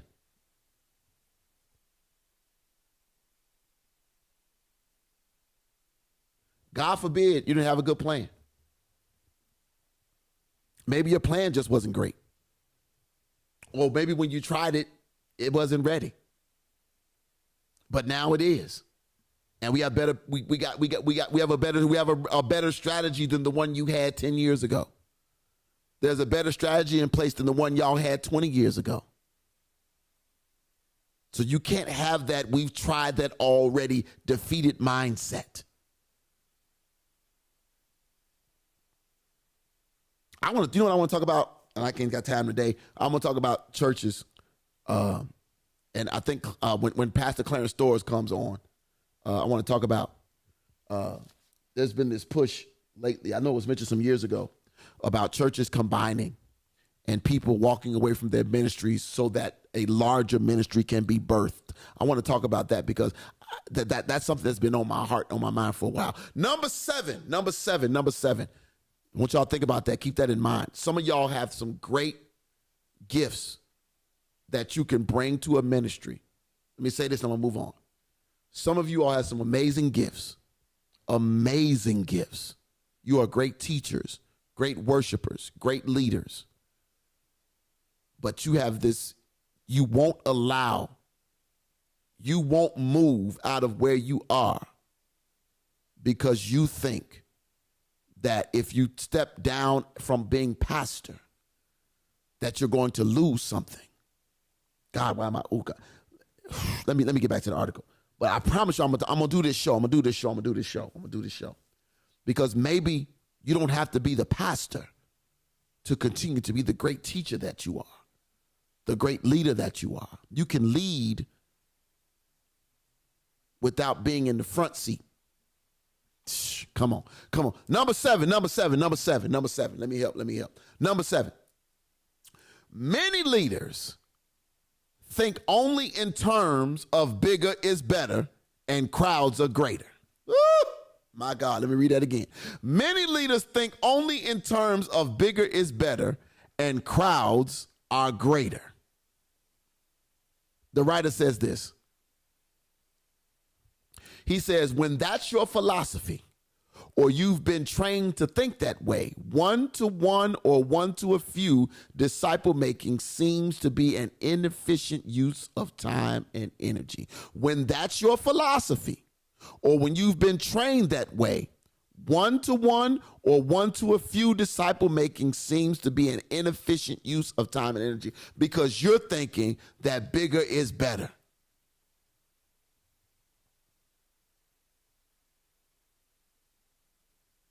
Somebody mentioned earlier, I think it was Sister Pitts, or was it Elect Lady? I can't scroll back up and see on the chat. They made mention about churches coming together. That was one of y'all. I can't remember which one it was. But they said something about churches coming together and standing up and doing all that. And I thought about that. That popped back in my brain just now. Thank you, Holy Ghost.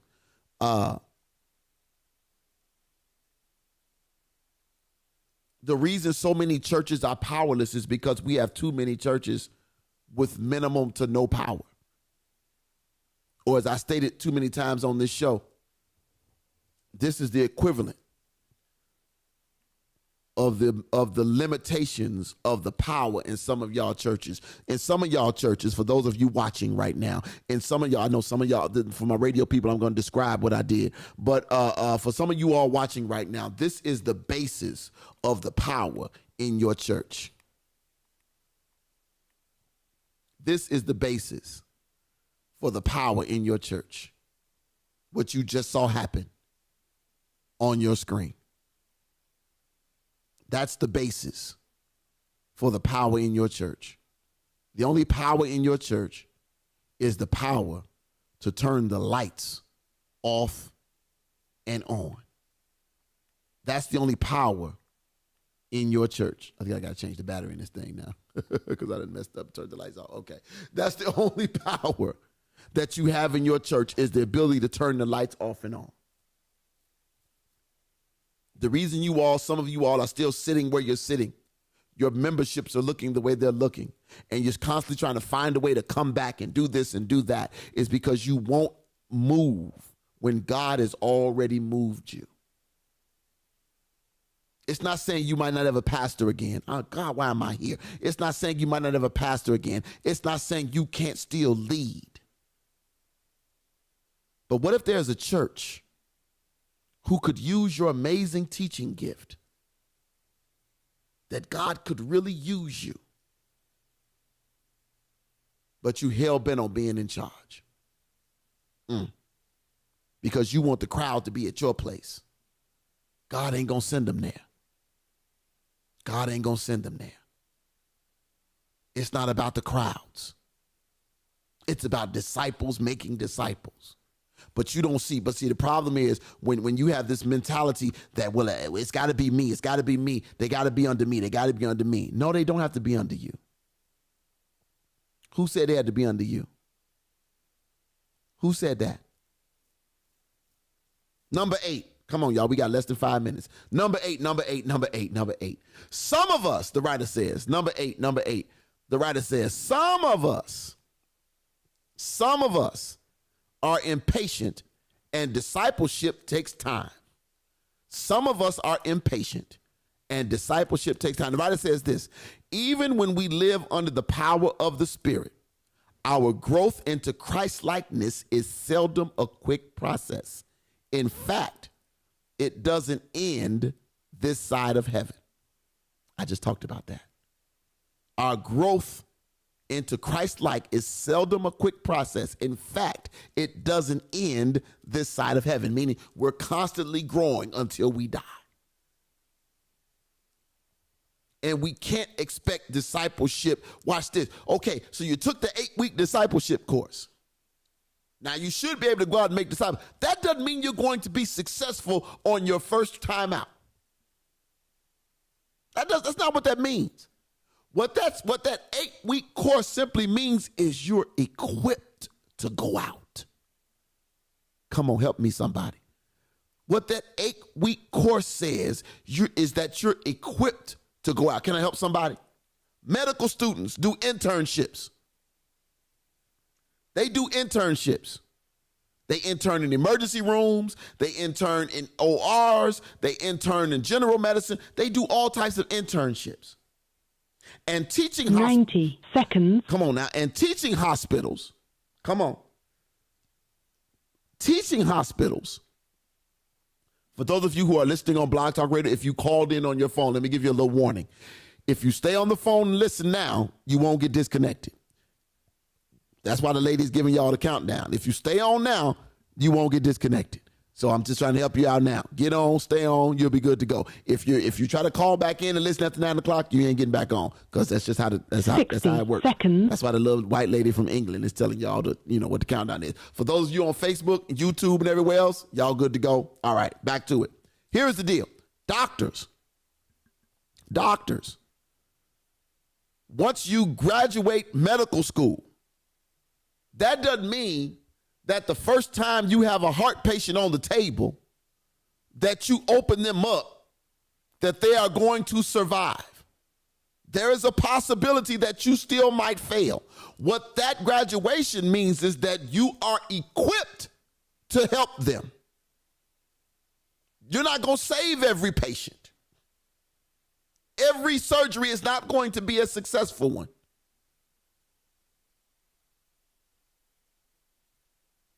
Every diagnosis is not going to be great. You're not going to cure everything. But what it means is you are equipped to make the attempt. That's it. That's why they call it practicing medicine. Christians, we are practicing Christians. Meaning we ain't going to always get it right, but we're equipping ourselves. Woo! My God. So when you go out into the street after taking that 8-week course of whatever it is you took, it doesn't mean you're going to be successful right off the bat. But what it means is you've been equipped to try. Mechanics are great, but they can't fix every car. They're great, but they can't fix every vehicle. But they're equipped to try to tell you what happened and where it went wrong.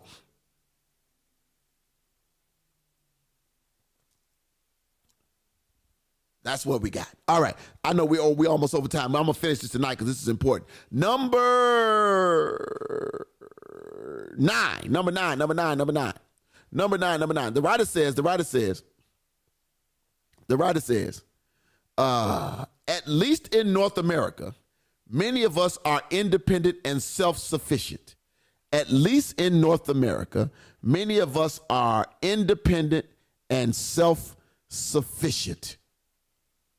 The writer says this: leaning on other believers or simply looking to them for guidance seems to be an expression of weakness. What does he mean? We too proud to call somebody in who can help us in the areas where we're deficient. I'm a pastor. I'm going to teach evangelism. I'm the pastor. I'm going to teach discipleship. I'm the pastor. I'm going to teach stewardship. But your teaching ain't working. So, but there are some successful ministries that do it well. Are we too proud to consult? Are we too proud to consult? Because we're independent and self-sufficient, we can't call our brother we can't call him down the street. Oh, because he ain't Baptist. Oh, we can't call him for help because he ain't Baptist. Huh? He ain't Baptist. Oh, that's a Kojic church. I don't care, but their discipleship game is on top. Oh, that's a Pentecostal church. Oh, yeah, but their outreach is top is top of the line. Oh, but they don't dress like we do. I can't call them for help.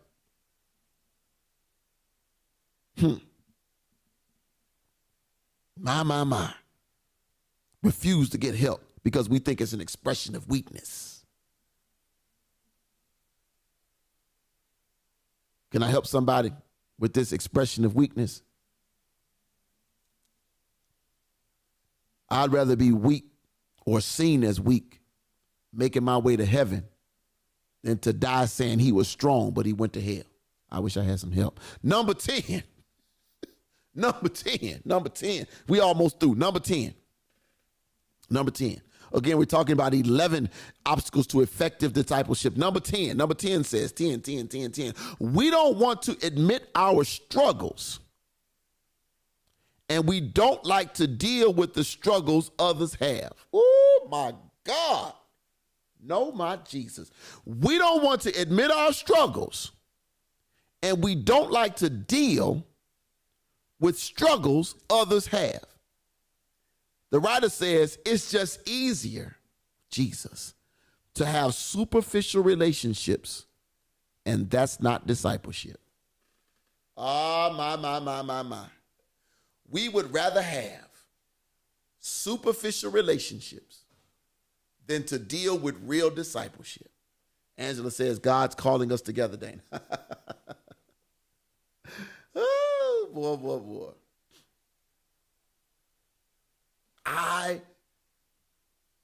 I am so glad, and people can attest to this, and this is probably why, I tell y'all all the time, I say this all the time, I know y'all know it by heart, about small circles.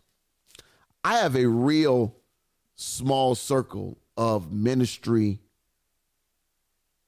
confidants, right? It's, we can throw names around all day. Yeah, I'm friends with brother so-and-so. I'm friends with Reverend so-and-so. I'm friend with Apostle so-and-so. That's my homie. Oh, man, Bishop so-and-so. And that's good. But I'd rather have real, I'm grateful for the real relationships that I have formed with my mentors and my peers. Peers and mentors are different. Peers and mentors are different, right? It's just two different things. Like my good friend, Pastor Michael Henderson. I love Michael, Dr. Michael Bernard Henderson. He's the pastor out at Second Baptist Church of LaGrange, but he is my peer. He is my peer. Now, he can help me with some things. He can mentor me on some things, especially how to make sure my money be right. But my mentors are different because those are the ones who grabbed me right away and said, let me show you how to do this. Let me help you with this. Let me make sure you got this right. Let me grab you by your collar when I hear you ain't doing what you're supposed to be doing. Those are mentors. See, everybody want us. Oh, that's my spiritual daddy. That's my. I'm sorry. I don't have one of those. I can't say that. I don't have a spiritual father. I ain't got one of those. I don't. Ooh, that's my spiritual daddy. That's wonderful. I'm good on that. I'm grateful for my mentors. And watch this. Your mentors don't always have to be older than you. You think mentor, you think older. No, it means mentor is experience. It's wisdom. Can they impart wisdom on you?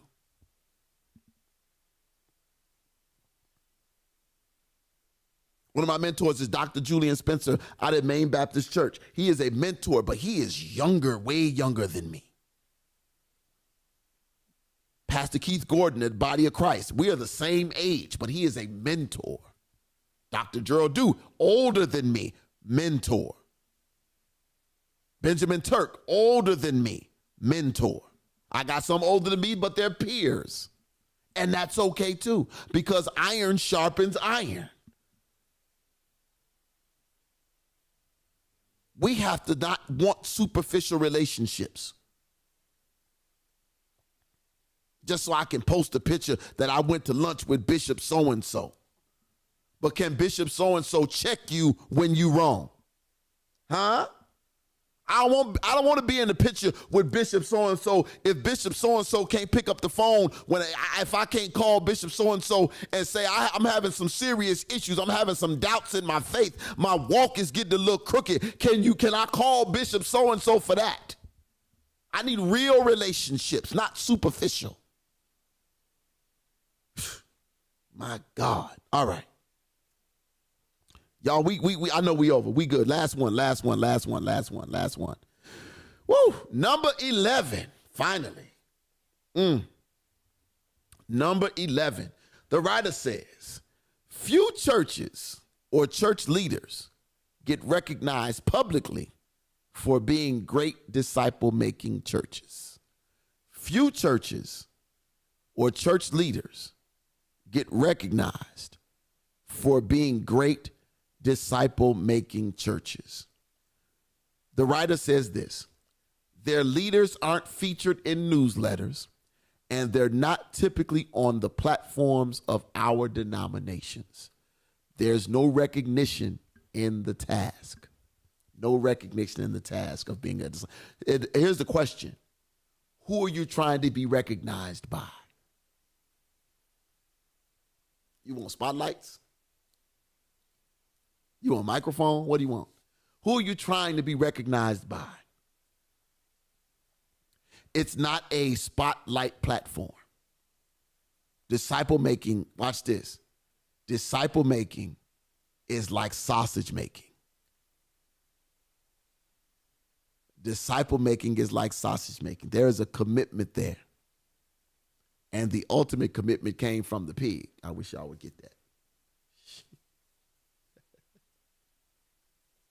See, here's the difference between the chicken. Can I help somebody? Can I teach? Here's the difference between the chicken and the pig. The chicken can feed you. He ain't got to be fully committed. He can get you breakfast with no problem. They can lay some eggs. That hen can lay some eggs. And you could be full. You good. They all that. But see, with the pig, oh God, glory, you got to be fully committed. Huh? In order for that bacon and them rib tips and to get to your table, the pig has to be fully committed. I wish I had some help. It's an ugly process, discipleship making. Because sometimes you have to tear some people down. Some people have to be brought down and then built up. That's what Jesus did. He did it in love, but he did it. Because watch this, when he builds them back up, they can go out and not be running back with their tail between their legs. Or they don't quit at the first time of failure. They don't get discouraged at the first time of failure because he built them up. That's why when you sing that song or when you repeat that verse, my hope is built on nothing less than Jesus' blood and righteousness. I dare not trust the sweetest frame, but wholly lean. Hey, glory to God. On Jesus' name, on Christ, the solid rock I stand. All other ground is sinking sand. When you're built on him, you don't get discouraged like that. You have to get to a point, I'm not concerned about what they say. It's about what he says. Because see, at the end of the day, what he says about me is what matters. I wish I had some help. What he says about me is what matters. It's not about the newsletter. It's not about my social media platform. It's what he says about me. I love the 16, 17 of y'all that's done popped on and off here tonight. And I love y'all. I appreciate y'all. I do. And I love your comments. But at the end of the day,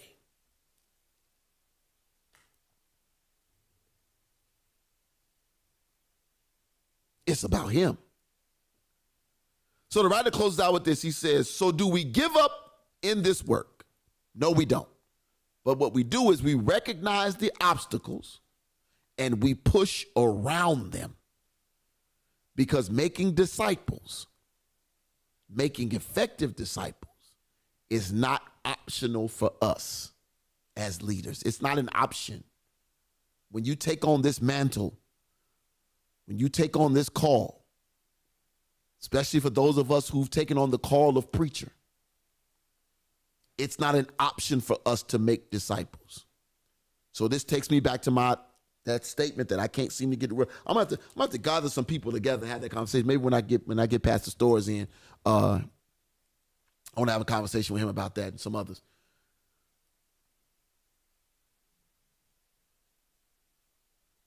If you're limiting yourself because you refuse to acknowledge the obvious of your ministry, help me, Jesus. Because you refuse to acknowledge the obvious parts of your ministry that are no longer breathing life. And you're pouring your all into something that is no. Do you know that at the hospital? Can I do this again? And I'm going to move on. Jesus, help me with this. When they say the brain stops functioning, there's no brain activity. They call that brain dead. They then come to the family. Help me, Jesus. Oh, God, glory to him. They come to the family and say, there's no brain activity. There is nothing more we can do. There is literally no brain activity. So meaning that all the synapses have stopped firing. Nothing is happening. Now, you can say, I don't care. His chest still moving. His heart still beating. His eyes are fluttering. Something is going on. I don't want to turn the machine off. Hold that illustration over here.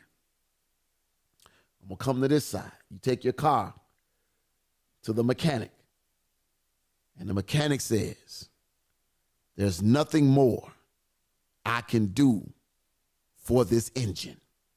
I've had your car for 4-5 days. We can't get it started.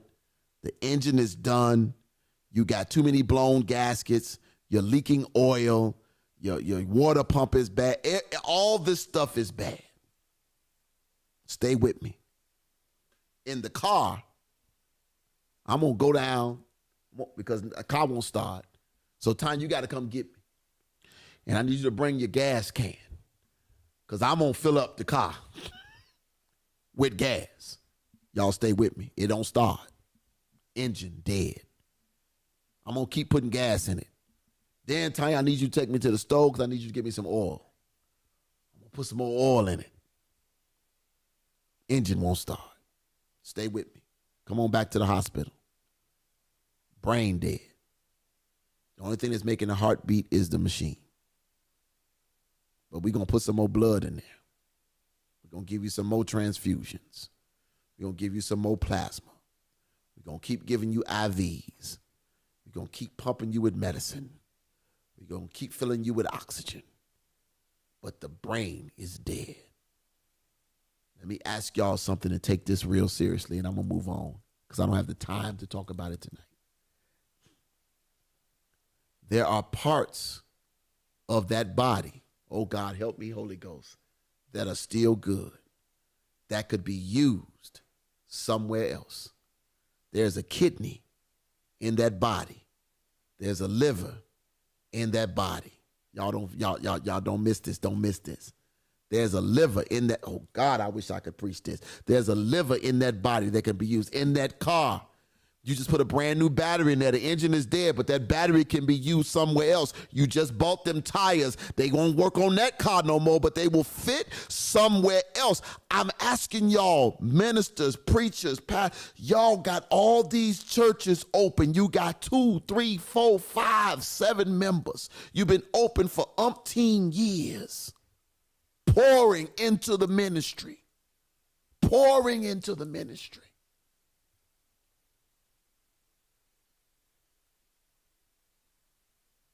When you could take them tires that you just bought, or that liver, that good working liver, those good working kidneys, them good breathing lungs, and put them into a place that you could help out an entire whole new body.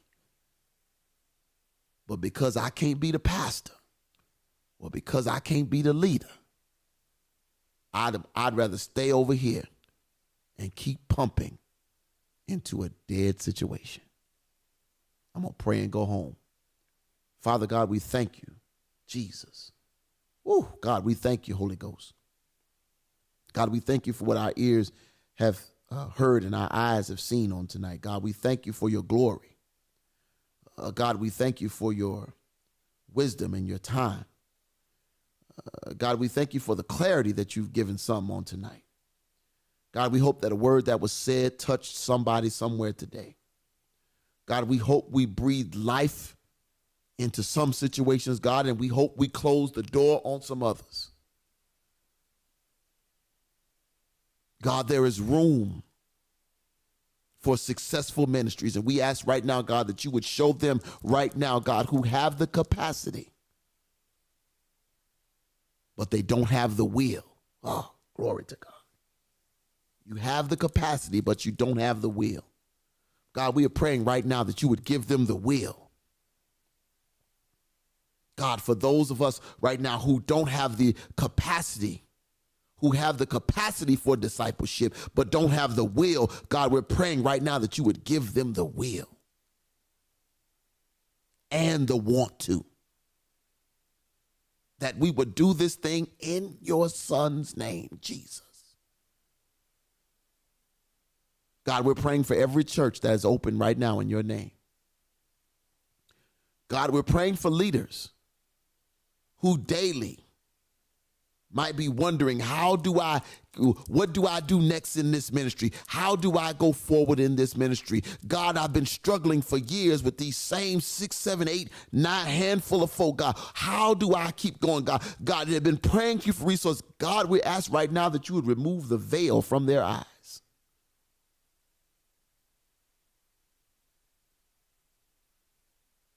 And show them that just because they can't be king, doesn't mean they still can't be servant.